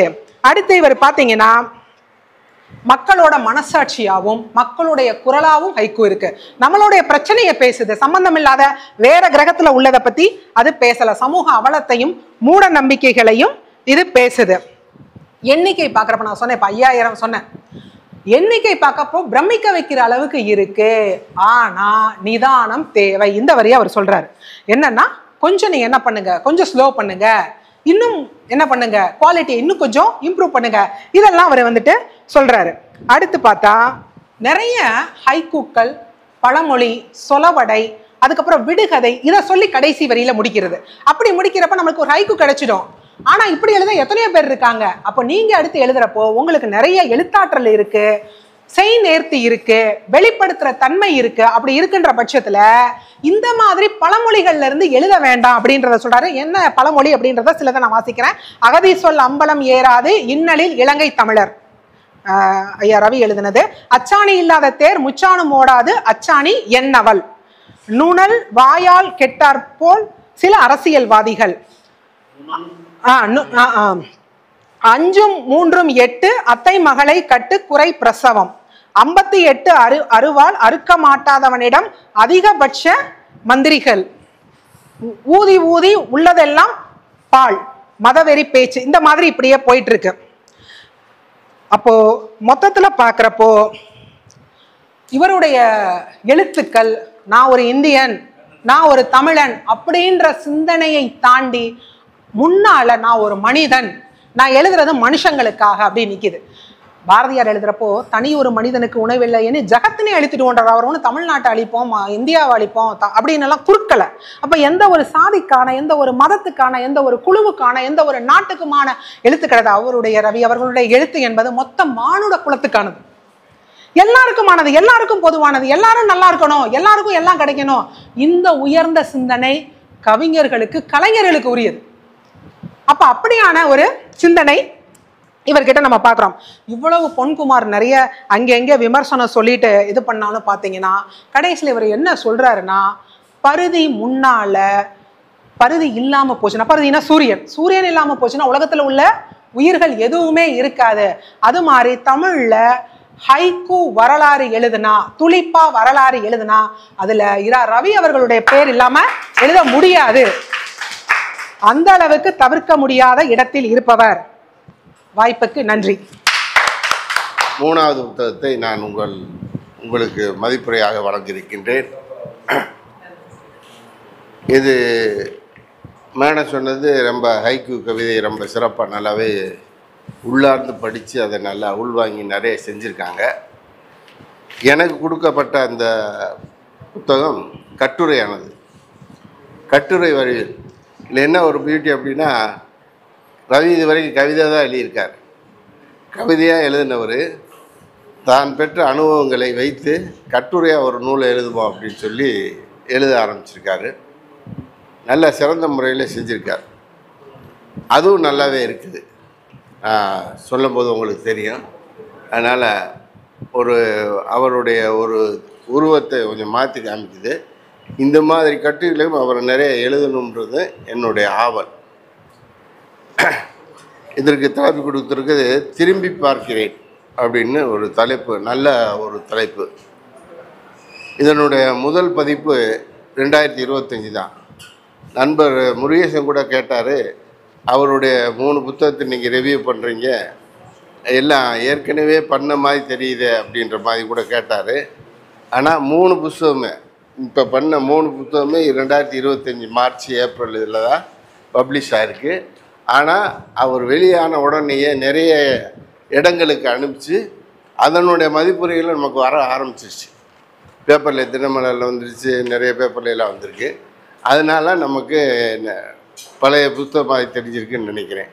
அதனால் இது நம்ம மதுரை வாசகர் வட்டத்தில் தான் முதல் செய்யணும்னு ஒரு ஆர்வமாக சொன்னார். கொஞ்சம் ஒரு வாரம் 2 வாரம் தள்ளி போயிடுச்சு, அவ்வளோதான். இந்த 2025 தான் பப்ளிஷ் ஆகிருக்கு. வானதி வெளியீடு 78 பக்கம் இருக்குது. ரூபாய் 70 ரூபா தான், ரொம்ப குறைஞ்ச ரேட்டு தான் இதற்கு. இந்த புத்தகத்துக்கு அணிதுரை வழங்கியவர் ஏர்வாடி எஸ் ராதாகிருஷ்ணன் அவர்கள். அவர் ரவியை பற்றி ரொம்ப நல்லாவே பழகினவர், தெரிஞ்சவர். அவர் இவரை பற்றி என்ன சொல்கிறார் அப்படின்னா, தமிழறிஞர் ப்ரொஃபஸர் இரா மோகனன் எனக்கு கொடுத்த ஒரு இலக்கிய பரிசாக தான் நான் ரவியை நான் கன்சிடர் பண்ணுறேன் அப்படின்ற மாதிரி, வெறும் பரிசில் இலக்கிய பரிசாக எனக்கு அவர் கிடச்சிருக்காரு அப்படின்னு ரொம்ப உயர்த்தி சொல்கிறார். ஆனால் எதை கண்ணில் பட்டாலும் சரி அதை உடனே பாடுபொருள் ஆக்கிடுவார். நீ ஒரு விஷயத்தை பார்க்குறாரு அப்படின்னா, சரி இதை வச்சு ஒரு கவிதை எழுதிடுவோம் அப்படின்ற ஒரு திறன் அவர்கிட்ட இருக்குது அப்படின்னு சொல்லி தன்னுடைய அணிந்துரையில் பாராட்டுறார். அதே மாதிரி அவருடைய தன்னுடைய உரையில் ரவி என்ன சொல்கிறாருன்னா, இது ஒரு 33வது புஸ்தகம். அது உண்மை நிகழ்வுகளைத்தான் நான் தொகுத்து கட்டுரையாக்கி கொடுத்துருக்கேன் அப்படின்னு சொல்லி சொல்கிறாரு. இதில் பல பேர், இதில் ஒரு 45 கட்டுரை இருக்குது. 45 நிறுவனங்கள், பலதரப்பட்ட மக்கள், அதிகாரியிலிருந்து சாதாரண மக்கள் வரைக்கும் தொகுத்து வழங்கியிருக்கார். அந்த 45 இருந்தாலுமே எனக்கு பல பேர் இதில் விடுபட்டு போயிட்டாங்க அதனால் இனி ஒரு 2வது பாகம் போடும்போது அவங்களையெல்லாம் சேர்த்துக்கிடுவாங்க அப்படின்னு சொல்லியிருக்காரு. அதில் அழகராஜெல்லாம் வருவார்னு நினைக்கிறேன். இதில் அப்படின்னு சொல்லி ஆமாம் அப்படி சொல்லி எழுதியிருக்காரு. அப்புறம் அவருடைய ஆரம்ப இதெல்லாம் பார்த்தோம் அப்படின்னோம்னா, அவர் ஏற்கனவே நிறைய கூட்டங்களில் சொல்லியிருக்காரு. பிகாம் முடிச்சிருக்காரு. அது தொலைத்தொடர்பு வழியில் தான் படித்து பிகாம் வாங்கியிருக்காரு. அதுக்கப்புறம் வேலைக்கு போயிருக்காரு, சுற்றுலாத்துறையில் ஒரு கான்ட்ராக்ட் லேபர் மாதிரி தான் போயிருக்காரு. அப்புறம் எம்ஜிஆர் பீரியடில் 84ல் இருக்கவங்கெல்லாம் பெர்மனண்ட் ஆகிருக்கீங்க அப்படின்றதில் இவர் சுற்றுலாத்துறை பணியாளர் ஆகிட்டார். அந்த பணியாளரில் அந்த பொறுப்பு எடுத்து அதை ரொம்ப நல்லா செய்யவும் நேர்மையாக வேலை பார்த்தார். அப்படின்றதுக்காண்டி இவருக்கு ஒரு நேர்மையாளர் பட்டம் அரசிலிருந்து வழங்கியிருக்காங்க 84ல். 92ல் 91 குடியரசு தின விழாவில் மதுரை கலெக்டர்கிட்ட வாங்கியிருக்கார். அது அதை தன்னுடைய பணியிலேயே அவர் ரொம்ப சிறப்பாக செயல்பட்டிருக்காரு அப்படின்றது இது தெரிய வரும். அப்புறம் இவர் நல்ல ஒரு பணி செஞ்சுக்கிருந்தாலும் அதன் மூலமாக நிறைய ஆட்களை பழகியிருக்காரு. இருந்தாலும் பின்னால் வரும்போது அந்த இப்போ ரிட்டைர்மெண்ட்டெல்லாம் ஏஜெல்லாம் கூட்டினாங்க இல்லையா, அது எல்லாருமே இன்னும் 60 இருந்தாலும் பரவாயில்ல, 62 ஆக்கணும், 65 ஆக்கணும்னு நினச்சிக்கிட்டு இருப்பார். இவர் எனக்கு அதெல்லாம் வேணாம் அப்படின்ட்டு 1 வருஷத்துக்கு முதலையே நான் ரிட்டையர் ஆகிக்கிறேன் அப்படின்ட்டு வாலண்டரி ரிட்டையர்மெண்ட்லாம் கொடுத்து, என்னென்னா எனக்கு உடம்பு சௌரியம் இல்லை அப்படி இப்படின்னு சொல்லிட்டு முழு இலக்கிய பணிக்க வேண்டிய தன்னை இணைச்சி அதை எல்லா வேலையும் இன்னும் பார்த்துக்கிட்டு இருக்கார். ஃபுல் டைம் ஒர்க்கராகவே அவர் இருக்கார். அதெல்லாம் பாராட்டுக்குரிய ஒரு விஷயம். அதை கூட ஞானசம்பந்தனுக்கு ரொம்ப பெட்டான ஒரு நண்பர். அவர் கூட சிலிண்டர் ரவி, நீங்கள் கடைசி நாள் வரைக்கும் வேலை பாருங்கள், அதான் நல்லது அப்படின்லாம் சொல்லியிருக்காரு. இல்லைங்கய்யா வேணாம், நான் ரிட்டையர் ஆகிக்கிறேன்னு சொல்லி அவர் சொல்லி மீறி செஞ்சுருக்கேன் அப்படின்றதையும் அந்த நூலில் பதிவு பண்ணுறார். இவருடைய ஆத்மாத்ம நண்பராக கருதுறது யாருன்னா அப்துல் கலாம் அவர்கள், இறையன்பு அவர்கள். 2 பேரையும் அவர் ரொம்ப தூக்கி வச்சு அவர் நிறைய நட்பை ரொம்ப பேணி பாதுகாத்திருக்காரு. இவர் சொன்ன மாதிரி இந்த கற்பவன நீதி அரசர் ஜஸ்டிஸ் இப்போ கூட சொன்னார், ஒரு ஹைக்கு கவிதை சொன்னாங்க இல்லையா, அந்த ஹைக்கு கவிதையை அவருக்கு கொடுத்து விட்டுருக்காரு. படித்து பார்த்து கூப்பிட்டு நல்லா இருக்கு அந்த கவிதை அப்படின்னு சொல்லி படித்து சொல்லியிருக்காரு. இந்த மாதிரியே ஒரு சிறந்த கவிதைகளும் எல்லாரும் பாராட்டுற அளவுக்கு அவர் எழுதிக்கிட்டு இருக்காரு அப்படின்றத, இது அவர் இந்த ஹைக்கு கவிதையில் தன்னை புறக்கணிக்க முடியாத இடத்திற்கு வந்து விட்டார்ன்றதை நம்ம அதை தெரிஞ்சுக்கிறோம். அதே மாதிரி இவருடைய மூத்த மகன் பிரபாகரன் சென்னையில் MBA படிக்க போகும்போது அவருக்கு சீட்டெல்லாம் கிடச்சிருச்சு. விடுதியில் சேர்றதுக்கு இடம் இல்லை அப்படின்ட்டாங்க. ஆனால் விடுதியில் தங்கி வெளியே படிக்க முடியாது அப்படின்றக்காண்டி யார்கிட்டையுமே இவர் பெரும்பாலும் போய் உதவி கேட்க மாட்டார். இதுக்கு சரி நம்ம இறையன்புட்ட நான் கேட்டு பார்ப்போமே அப்படின்னு சொல்லியிருக்காரு. சொன்னோன்னே இதேக்கு தயங்குறீங்க, படிக்கிறதுக்கு நீங்கள் எந்த பிள்ளை கேட்டாலும் நான் உதவி பண்ணத்தான் செய்வேன், படிப்பு எந்த இதுலேயும் தடை விடக்கூடாது அப்படின்ற முறையில் அவனுக்கு சீட்டு வாங்கி ஹாஸ்டலில் இடம் வாங்கி கொடுக்குறேன் அப்படின்னு சொல்லி உடனே ஃபோன் பண்ணி சொல்லி இடம் வாங்கி கொடுத்துருக்காரு. அதை இப்போயும் அவர் நன்றியோடு நினைக்கிறார். என் பையனுக்கு அது செஞ்சு கொடுத்ததுனால அவன் MBA கம்ப்ளீட் பண்ண முடிஞ்சது அப்படின்றத சொல்கிறார்.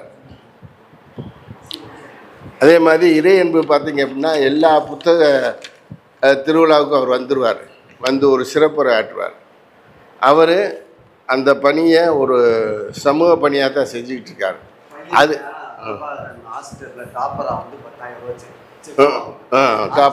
டாப்பராகவும் வந்து 10,000 ரூபாய்க்கு செக்கு ப்ரைஸும் வாங்கியிருக்காப்புல. அவரை சேர்த்து விட்டதில் அவருக்கு ஒரு மரியாதையை கொடுத்து வெளியே வந்திருக்காப்புல அப்படின்றது. இந்த புத்தக திருவிழாவில் ஆனூர் வரையும் வாங்க மாட்டாராம் இறையன்பு. மெட்ராஸ்லேருந்தே வரணும், போக்குவரத்து இருக்குது, தங்குறதெல்லாம் இருக்குது. அதுக்கெல்லாம் தமிழ் இதுக்கு புத்தக திருவிழாவுக்கு வர்றதுக்கு நான் வாங்க மாட்டேன் அப்படின்னு சொல்லி ஒரு பிரின்சிபலாக இருக்கார். அந்த இதையும் அவர் பதிவு பண்ணியிருக்கார். அதே மாதிரி சாலமன் பாப்பையா எவ்வளோ பெரிய பட்டிமன்றம் உலக அளவில் போய்கிட்டு இருக்காரு. அவர் தன்னுடைய தான்ட்ட இந்த கவிதை புக்கு வேறு எதாவது புக்குக்கெல்லாம் வந்து அணிந்துரை கேட்டாங்கன்னா அணிந்துரை எழுதுறதுக்கு அவர் பணம் வாங்க மாட்டாராம். சில பேர்கிட்ட அந்த நல்ல பழக்க வழக்கங்கள்லாம் நிறைய இருக்குது அப்படின்றத அவர் சொல்கிறார்.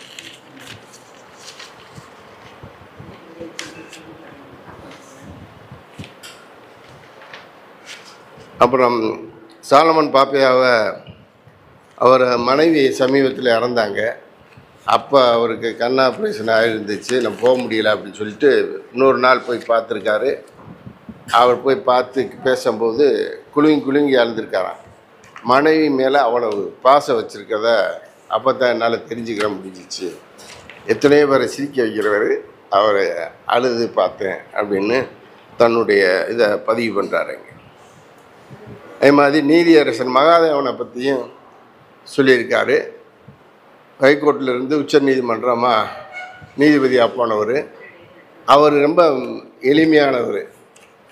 அந்த நீதிபதியாக இருந்தாலும் தமிழ் இலக்கியத்துக்காக வருடம் 1,00,000 ரூபா பரிசு கொடுத்து இலக்கியவாதிக்கு பரிசு கொடுக்குறார். அது தவறாமல் செஞ்சுக்கிட்டு இருக்காரு. அவர் ஒரு எழுத்தாளர். அப்பா ஞாபகத்தில் அவர் செஞ்சுக்கிட்டு இருக்காரு அப்படின்றத பதிவு பண்ணுறார். அதே மாதிரி சத்யராஜை பற்றி சொன்னாங்க.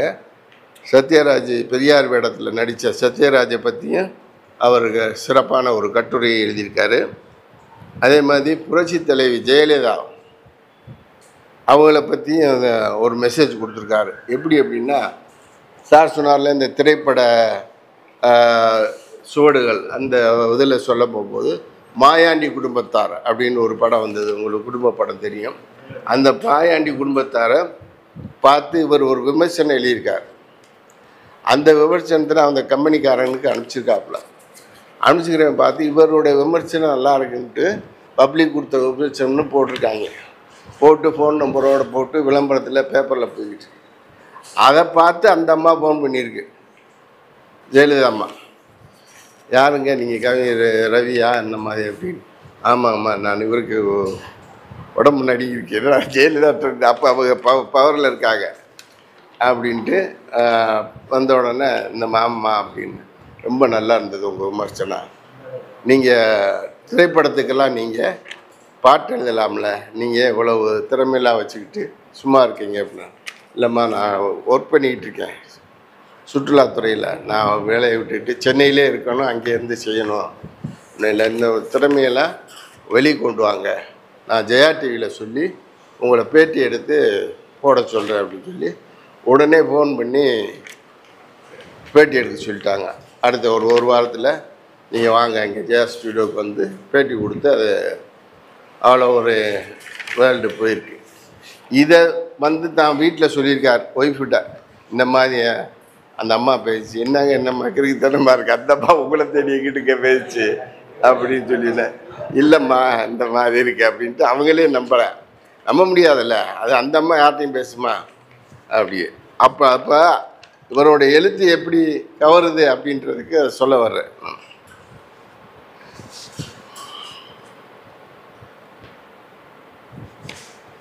அப்புறம் பேராசிரியர் ஞானசம்பந்தம் கமலஹாசன்ட்டே நேராக ஃபோன் பண்ணி பேசுங்க அவர் கமலஹாசன்ட்ட அப்படின்னா, அப்போ நிறைய ஃபோனில் பேசியிருக்காரு. இந்த மாதிரி நான் கவிஞர் ரவி அப்படின்னு. அப்படியா அப்படின்ட்டு பேசிட்டு இது பண்ணிக்கிட்டேன். ஆனால் அந்த தசாவதார படத்தை பற்றி தான் அதை கேட்டிருக்காரு. நீ நல்ல கருத்து சொல்லியிருக்கீங்க அப்படின்னா, இது நான் சொல்லலைங்க, மதுரையில் இருக்கிற பரமசிவம் அவர் சொன்ன கருத்தை தான் நான் படத்தில் சொல்லியிருக்கேன் அப்படின்னு தன்னை முதன்மைப்படுத்தாமல் அதையும் நீங்கள் உங்கள் மதுரையிலேருந்து தான் நான் தெரிஞ்சுக்கிட்டேன், அதான் நான் படத்தில் சொல்லியிருக்கேன், எல்லாருக்கும் போய் சேரும்ல அப்படின்னு சொல்லியிருக்காப்புல.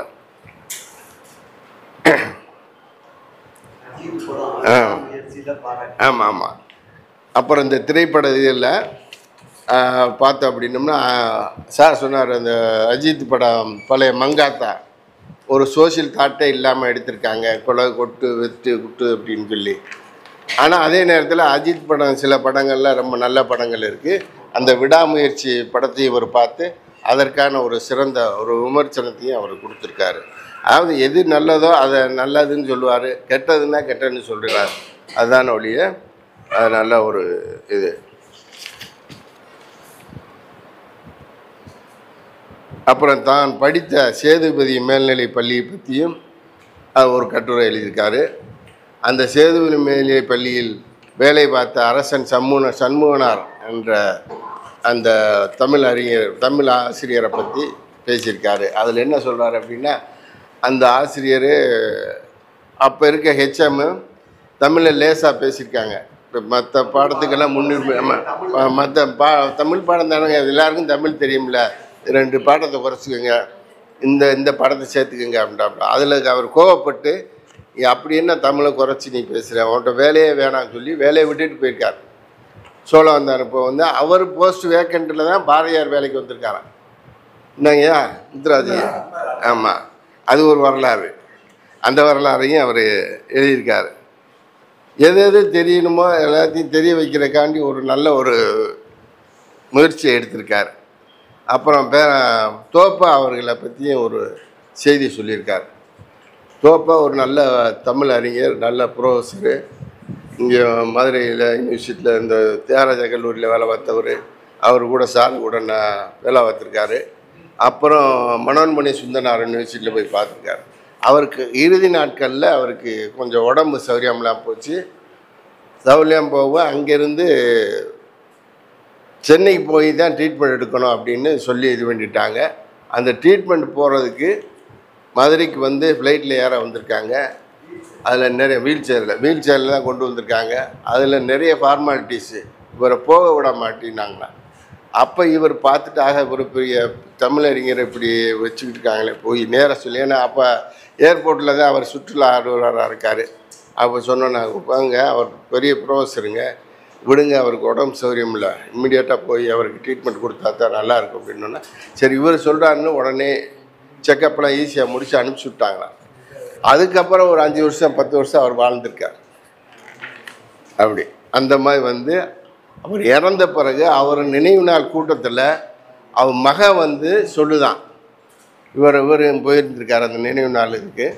அப்போ சார் ரவி சார் தான் எங்களுக்கு முடியாமல் இருந்த அன்னைக்கு எங்களை சீக்கிரம் அனுப்பிச்சி வச்சார். இல்லாட்டினா அன்னைக்கு நாங்கள் இன்னும் அன்னைக்கே எங்கள் அப்பாவுக்கு முடிஞ்சாலும் முடிஞ்சிருக்கோம் அப்படின்னு ஒரு கருணையோடு அவங்க சொல்லியிருக்க ஒரு நினைவையும் அவர் சொல்கிறார். அதே மாதிரி நம்ம சென்னாய் நகரில் ஒரு கார்ப்பரேஷன் ஸ்கூல் இருக்கு இல்லையா, தெரியும் இல்லையா, இளங்கோமல், அதை பற்றிய வரலாறு உங்களுக்கு தெரியும்னு நினைக்கிறேன். இளங்கோ கார்ப்பரேஷன் ஸ்கூலு, அதை ஒருத்தர் சிவநாடார், HCL சிவநாடாரோட ஓனர் தான். அங்கே படித்தவரா, மதுரைக்காரர், அங்கே படித்தவர். அவர் முன்னேறி நான் வந்ததுனால இந்த இந்த இந்த ஸ்கூலுக்கு நான் என்ன ஹெல்ப் வேணுமோ ஸ்டாஃப் முதற்கொண்டு, பில்டிங்கையும் கட்டி கொடுத்துருக்காரு.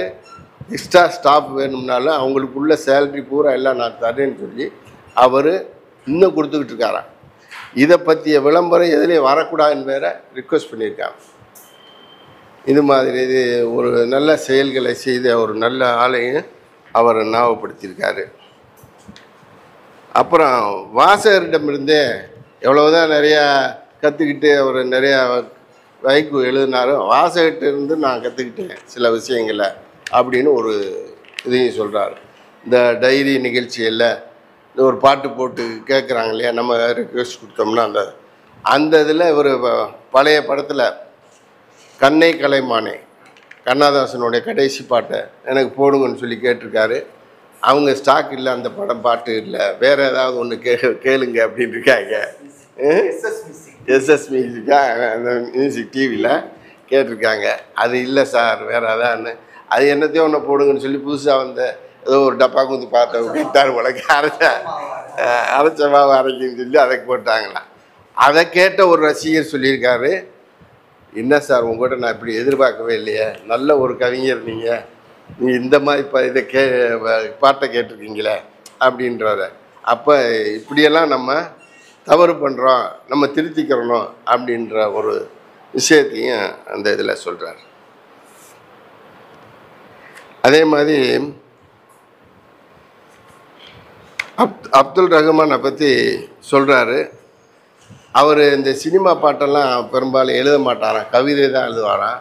அதை ஏங்க எழுத மாட்டேங்க அப்படின்னு சொல்லி கேட்குறதுக்கு, அம்மி கொத்துறதுக்கு யாரும் கொத்தலாம், சிற்பி தான் சிலையை வடிக்க முடியும் அப்படின்னு சொல்லி நான் வடிக்க மாட்டேன் அப்படின்னு சொல்லிட்டாப்ல. அந்த மாதிரி நிகழ்ச்சிகளையும் அவர் தொகுத்திருக்காரு. அப்புறம் மன்னர் திருமலை நாயக்கர் மகாலை பற்றியும் நிறைய விஷயங்களை சொல்லியிருக்காரு. ஒளி காட்சியினுடைய முக்கியத்துவத்தையும் அதில் பேசியிருக்காரு. அதில் முன்னாலேலாம் படப்பிடிப்புக்கெல்லாம் நிறைய படம் எடுத்திருக்காங்க. அது என்னது, இந்த படம் மாதவன், பம்பாய் இதெல்லாம் எடுத்திருக்காங்க. அப்படி அடிக்கடி ஷூட்டிங்கு இது ஸ்பாட்டில் டிஸ்டர்பன்ஸ் இருக்கும் போலக்கு. ஆனால் பப்ளிக்கு 6 மணிக்குள்ளே விட்டுறணும் அந்த ஒளி காட்சி நேரத்தில் அதில் எதுவும் இருக்கக்கூடாது. அப்போ ஒரு சினிமா குரூப் நாங்கள் இல்லைங்க பெர்மிஷன் வாங்கிட்டால் நாங்கள் இது ஒன்றும் அதெல்லாம் கிடையாதுங்க, 6 மணிக்கு நாங்கள் ஷோ ஆரம்பிச்சு தான் ஆகணும், உங்களுக்கு விட முடியாது, நீங்கள் விடுங்க அப்படின்ட்டு வெயிட் பண்ணியிருக்காங்க ஆளு அப்படின்னு சொல்லி அவங்களுக்கு ப்ராப்பராக அவங்க வாங்கின அனுமதியாகவே நிறுத்தி வச்சு பப்ளிக் அலோவ் பண்ணியிருக்காரு. இதெல்லாம் ஒரு துணிச்சலான ஒரு செயல், அதையும் இங்கே அதில் சொல்லியிருக்காரு. அப்போ 90 வயதுக்கு முடிந்த பிறகும் தமிழ் தொண்டாற்றிய வாமு சேதுராமன் அவர்களை பற்றியும் அவர் ரொம்ப சிறப்பாக சொல்லியிருக்காரு.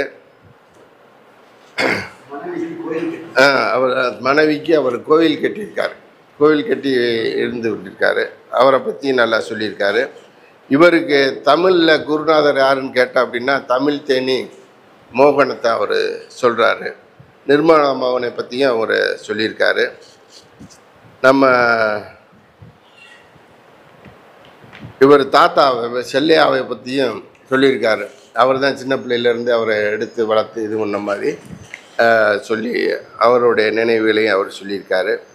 அப்புறம் மதுரையில் இயங்கி கொண்டிருக்கும் மாமதுரை கவிஞர் பேரவை அப்படின்ற ஒரு வீரபாண்டி தென்னவன்ற ஒருத்தர் தமிழ் ஆர்வலர் நடத்திக்கிட்டு இருந்தார்.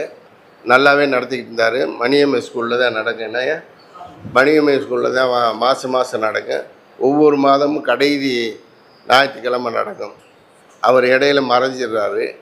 அந்த இதை எடுத்து செயல்படுத்துறதுக்கு ஆள் இல்லாமல் இருக்கும்போது இப்போ இவர் தான் எடுத்து இப்போ நடத்திக்கிட்டு இருக்காரு. கார்த்திகேயன் தான் போய் புகைப்படம்லாம் எடுத்துக்கிட்டு இருக்காரு.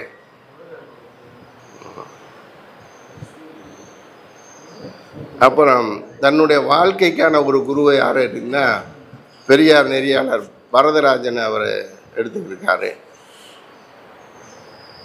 இது மாதிரி நிறைய பேர்களை சொல்லிக்கிட்டே இருக்கலாம். ஏர்வாடியார் ராதாகிருஷ்ணன், கார்த்திகேயன் மணிமொழியன், காலேஜஸ் மணிமொழியன், ஜான் மோசஸ்ஸு, மனிதநேயம் ஜேம்ஸு, முனைவர் சந்திரன்றவரெலாம் நேற்று கல்யாணம் இதை பூரா அவர் தான் தொகுத்து வழங்கிட்டு இருந்தார். ரொம்ப ஒரு சிறப்பான ஒரு தமிழ் அறிஞர் அவர். நான் பார்த்த சாதரி திருமங்கலத்தில் இறையன்பு நூலகத்தை வச்சுருக்காரு. கலாம் சுப்பிரமணி, கவிக்குயில் கணேசன், முனைவர் மணிவண்ணன், திருநாவுக்கரசு, நம்ம புகைக்கடை கலைஞர் கார்த்திகேயன், திருநாவுக்கரசு போன்றவர், பொறியாளர் சுரேஷ் அவர் ஒரு தமிழ் ஆர்வலர், அவரை பற்றி நிறைய எழுதியிருக்காரு. அப்புறம் செல்வகீதா டைரி, செல்வகீதா ஆமாம், சந்திரா, வாசி போன்றவரையும் தன்னுடைய கட்டுரையில் குறிப்பிட மறக்கவில்லை. அவர் சிந்திரா சவுந்தரராஜனுக்கு ஒரு ஸ்பெஷல் கட்டுரையை நம்ம தெளிவாக நல்லா எழுதியிருக்காரு. இந்திரா சவுந்தரராஜனை கொண்டு போய் இறையம்பூட்டை தான் அவர் அறிமுகப்படுத்தி வச்சுருக்காரு. அதை இறையம்பூட நேற்று அதை மீட்டிங்கில் சொன்னார். ரொம்ப முக்கியமான ஆளுகளையெல்லாம் அப்பப்போ வந்து ரவிதான்கிட்ட கூட்டு கொண்டாந்து அறிமுகப்படுத்துவார் அப்படின்ற மாதிரி அவர் சொன்னார். அதாவது சமூகத்தில் உள்ள அனைத்து தரப்பு மக்களிடம் பழகி அவர்களின் நல்ல இயல்புகளை எடுத்து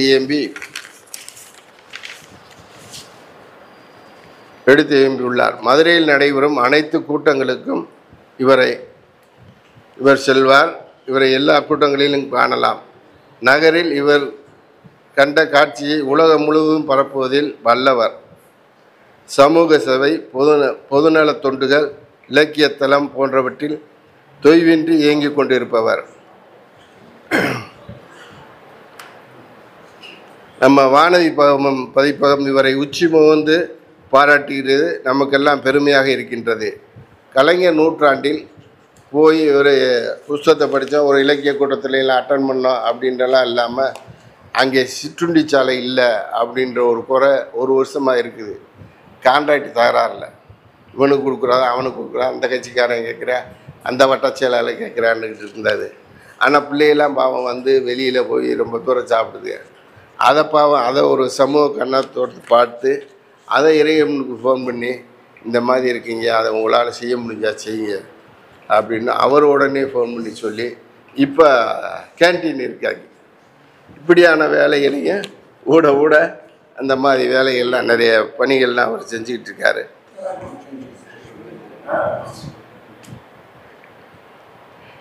அவரை பற்றி நம்ம பெருமை கொள்வோம், அவர் புகழ் மேல்வாங்க வாழ்த்துவோம். இது போன்ற பல நல்ல நூல்கள் அவரை இயற்ற வேண்டும் என்று நான் விரும்புகிறேன். எந்த இதுலேயும் அவர் ரொம்ப சுருக்கமாக பேசுவார். நேற்று கல்யாணத்தில் கூட அந்த சந்திரன் சொல்கிறாரு, ரவி அவர்கள் மனைவிட்டார் சார்பாக எல்லாரையும் வரவேற்பார், கொஞ்சம் சுருக்கமாக பேசுங்க அப்படின்னு சொல்கிறார். ஏற்கனவே ஒரு சுருக்கமாக பேசுகிறவர் சுருக்கமாக பேசுங்கன்னாரு. அப்புறம் அவர் எந்திரிச்சு 2 வரி தான் பேசுகிறார். மனைவிட்டார் சார்பில் வந்த அனைவரையும் நான் வருக வருக என்று வரவேற்கிறேன். டக்குனு உட்காந்தார். எவ்வளோ சுருக்கம் பாருங்க. அந்த மாதிரி ஒரு சுருக்கமாக பேசுகிறதுல வல்லவர். இந்த மாதிரி நிறைய பண்புகளை கொண்டவர், நல்ல ஒரு படைப்பாளி, நல்ல ஒரு செயல்பாட்டாளர். அவரை நாமெல்லாம் வாழ்த்துவோம், வணங்குவோம் என்று கூறி உங்களிடமிருந்து விரைவிடுகிறேன். நன்றி. அனைவருக்கும் அன்பான மாலை நேர வணக்கம். மேடையில் அமைந்திருக்க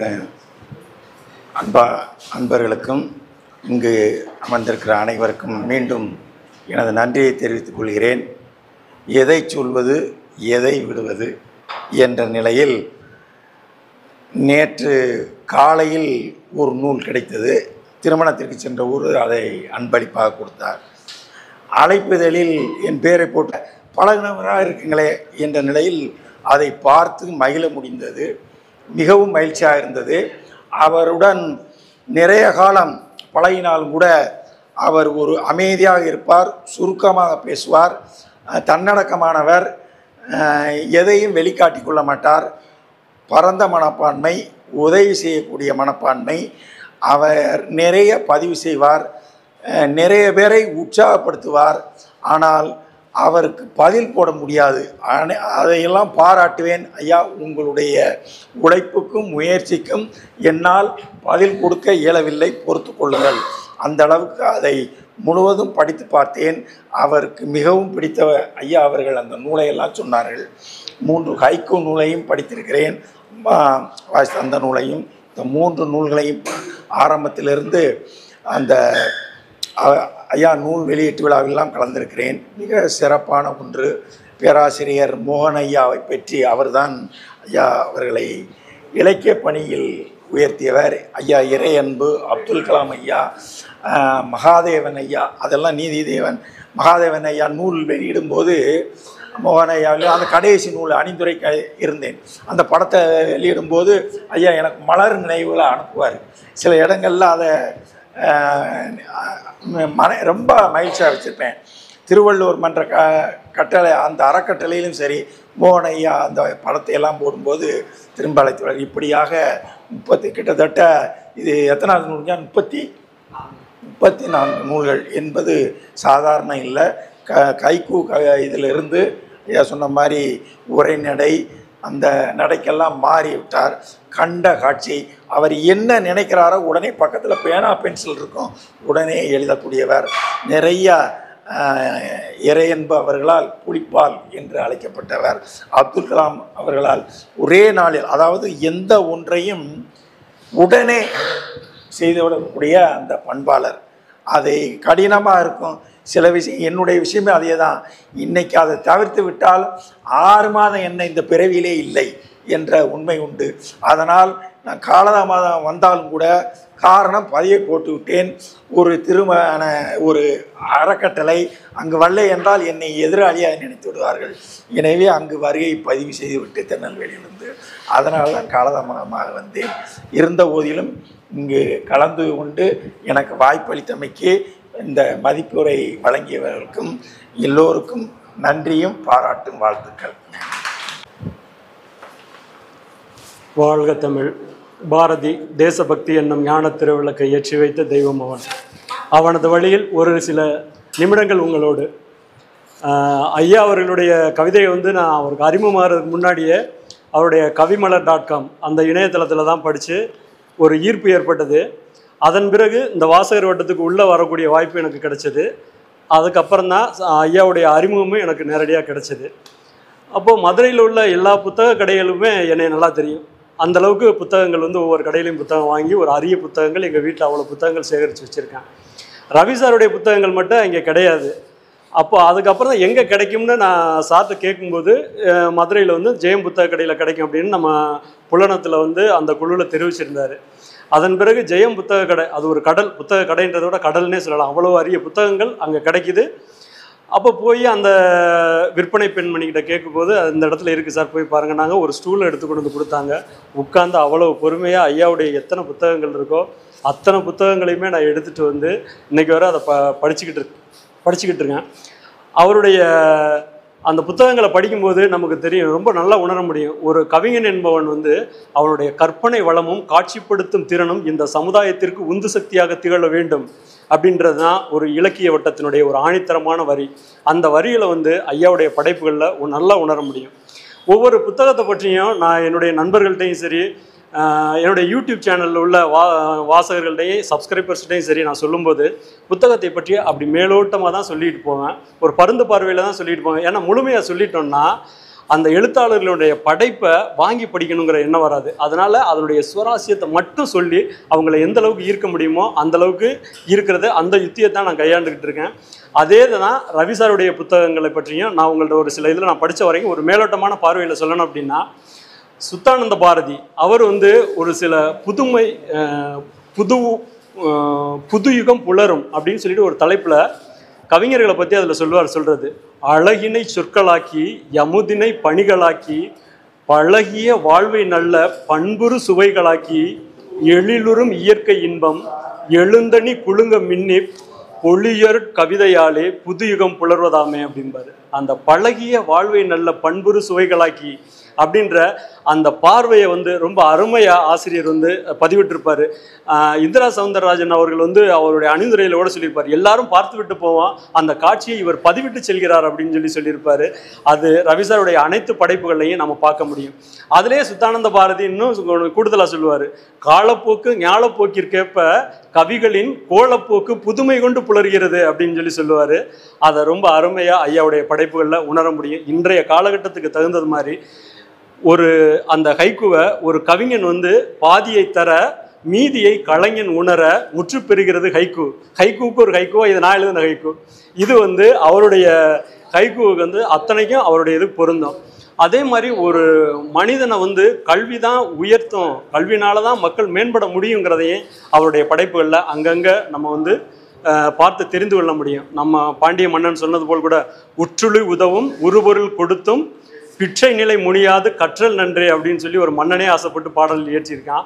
அந்த மாதிரி கல்வி அறிவு தான் ஒரு சமுதாயத்தை உயர்த்தும் அப்படிங்கிறதையும் ஐயாவுடைய படைப்புகளிலிருந்து நாம் தெரிஞ்சுக்க முடியும். அப்படியே சுய சிந்தனைக்குள் சுருங்கி போகாமல் எந்த அளவுக்கு சமுதாயத்தினுடைய பிரச்சனைகளை ஆணித்தரம் அலசி ஆராயணுமோ அந்த அளவுக்கு அலசி ஆராய்ஞ்சு தன்னுடைய படைப்புகளில் வெளிப்படுத்தியிருக்காரு. எல்லாருமே படித்து பாருங்கள், ரொம்ப அருமையாக இருக்கும். அவருடைய புத்தகங்கள் படித்ததுக்கப்புறம் எங்கே போனாலும் நானும் இப்போ ஏறக்குறைய 110 ஹைக்கு எழுதிட்டேன், அதை ஐயாவுக்கும் தெரியப்படுத்திட்டேன். ஏன்னா அவருடைய கவிதைகளை படித்ததுக்கப்புறம் அந்த சிந்தனை நமக்கு வருது. அப்படியே மூன்று அடி தான், 5, 7, 5 அப்படின்றாங்க. 3 அடியிலே சொல்லிடு. அலுவலகத்துக்கு போகிறேன், அலுவலகத்தில் அதிகாரி வர்றாரு. அன்றைய ஒரு நாள் மட்டும் பார்த்தீங்கன்னா படிகள் பூராமே பூச்செடிகள் வச்சு அவ்வளோ அழகாக வச்சுருக்காங்க. ஒரு நாள் கூத்து. ஐயாவுடைய அந்த சிந்தனை வரிகள் தான் எனக்கும் தோணுச்சு. படிகள் அனைத்திலும் செடிகள் அணிவகுப்பு, அதிகாரி வருகை. அவ்வளோதான். இந்த மாதிரி சிந்தனைகள் வந்து ஐயாவுடைய அனைத்து கவிதைகளிலுமே நம்ம உணர முடியும். ஸோ இலக்கியம் என்பது வழி வருவோருக்கான வைப்பு வளம். அந்த வைப்பு வளத்தில் ஐயாவுடைய படைப்புகள்லாம் வந்திருப்பதை எண்ணி மிக்க மகிழ்ச்சி. வாழ்க வளமுடன். எல்லோருக்கும் என்னுடைய அன்பினை செலுத்தி மகிழ்கிறேன். நன்றி. வாசகராக இருந்து படைப்பாளி ஆயிருக்கார். அனைவருக்கும் பணிவான வணக்கம். இந்த நாள் இனிய நாள், என் வாழ்வில் மறக்க முடியாத நாள். வருகை தந்த அனைவருக்கும் நெஞ்சார்ந்த நன்றி, வணக்கம். எங்கள் வாழ்வும் எங்கள் வளமும் மங்காத தமிழென்று சங்கே முழங்கு என்று நம் தாய் தமிழை வணங்கி அனைவருக்கும் என்னுடைய வணக்கம். ஒரு 2 செய்தியை மட்டும் சொல்லிக்கலாம்னு நினைக்கிறேன். இந்த திரைச்சுவடுகள்ன்ற நூல் வந்து ஐயா வந்து சண்முகவேல் ஐயா வந்து மதிப்புரை பண்ணியிருந்தாங்க. அதில் கும்கின்னு ஒரு படம் இருக்குது. அதை வந்து ஐயா அவர்கள் வந்து ரவியை எழுதியிருந்தார். அது அந்த நடிகை லட்சுமி மேனனோட முதல் கதாநாயகியாக நடித்த முதல் படம். அதில் ஐயா என்ன சொல்லியிருப்பாரு அப்படின்னா, அள்ளி கதாபாத்திரத்தில் நடித்து பார்ப்பவர்களின் மனதை அள்ளி விட்டார்னு சொல்லியிருப்பாங்க. அதை எழுதி அதை படிப்பவர்களின் மனதில் ஐயா கிள்ளி விட்டார் என்று தான் சொல்ல வேண்டும். இன்னொன்று வந்து அம்மா மேடம் தீபா நாகராணி அவர்கள் வந்து பேசினாங்க. அவங்களுடைய பேச்சு வந்து அப்படியே மற்றவங்களை இன்ஃப்ளூயன்ஸ் பண்ணக்கூடியதாக இருந்துச்சு. வந்த அம்மையார் ஜெயலலிதாவே என்று பேசின மாதிரி எனக்கு வந்து ஒரு ஃபீலிங் ஆச்சு. ஏன்னா அவங்க பேரும் வேற ஜெய தீபா அப்படின்றதையும் வந்து இது பண்ணியிருக்கோம். நம்ம ராமமூர்த்தி ஐயா வந்து நிறைய விஷயங்கள் குறிப்பிட்டாங்க. கலந்து கொண்டுள்ள அனைவருக்கும் நன்றி, வணக்கம்.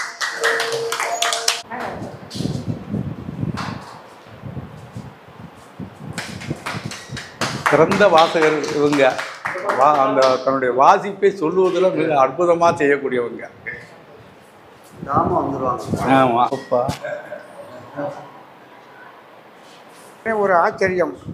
60 ஆண்டுகளுக்கு முன்னால் நான் பள்ளி மாணவனாக இருக்கும் பொழுது இப்படி மேடையில் போட்டு ஆசிரியர்கள் உட்கார்வது கிடையாது. எல்லாரும் ஒரே தரையில் தான் இருந்தார்கள். எங்களுடைய வகுப்பாசிரியர் ஒரு பக்கம் பூரா ஆண்கள், ஒரு பக்கம் பூரா பெண்கள். கடைசி வருஷமாக இருந்ததுனால உமையொருபாக வகுப்புன்னு அதுக்கு பெயர் விட்டுருந்தாங்க. இந்த ஹைக்கூ கவிதைகள் சொல்கிறார்களா, அந்த காலத்தில் எங்களுடைய தமிழாசிரியர்கள் சிறு சிறு நிகழ்வுகளை சொல்வார்கள். அதுகள் எல்லாமே இப்பொழுதுதான் எனக்கு தெரிகிறது. அது ஹைக்கூ கவிதை மாதிரி தெரிய வருகிறது. ஆறு தாண்டி பாடி ஓடை தாண்டி பாடி ஓடி போகலாம் ரங்கூனுக்கு. புள்ளி போட்ட ரவிக்குக்காரி புளியங்கொட்டை சேலக்காரி நெல்லிமர காவலடி நான். அவ்வளோதான். இப்படியாக அந்த சிறு சிறு வாக்கியங்கள் இருந்தது. அந்த காலத்தில் ஒரு ஆசிரியர் மேடையில் இருந்து சொல்லுவார். இப்பொழுது 4 ஆசிரியர்கள் உட்கார்ந்து நமக்கு அருமையான ஒரு பாடத்தை தந்திருப்பது மிகவும் மகிழ்ச்சிகரமாக உள்ளது. ஐயா அவர்களை நான் பலமுறை சந்தித்திருக்கிறேன். அவருக்கு எங்கள் கழகத்தின் சார்பாக எங்கள் கழக வரலாறு புத்தகத்தை வழங்கலாம் என்று உங்களுடைய உத்தரவுக்கு வழங்க கேட்டுக்கொள்கிறேன்.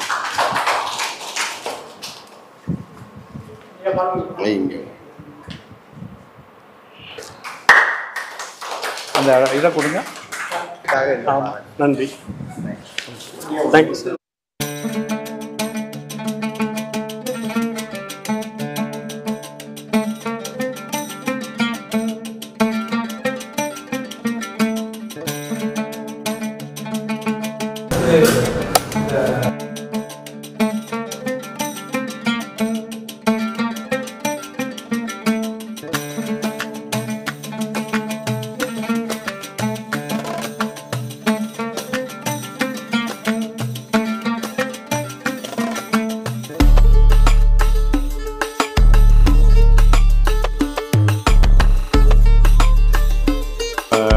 நம்ம எழுத்தாளர் ரவி அவர்களுக்கு மதுரை வாசகர் வட்டத்தின் சார்பாக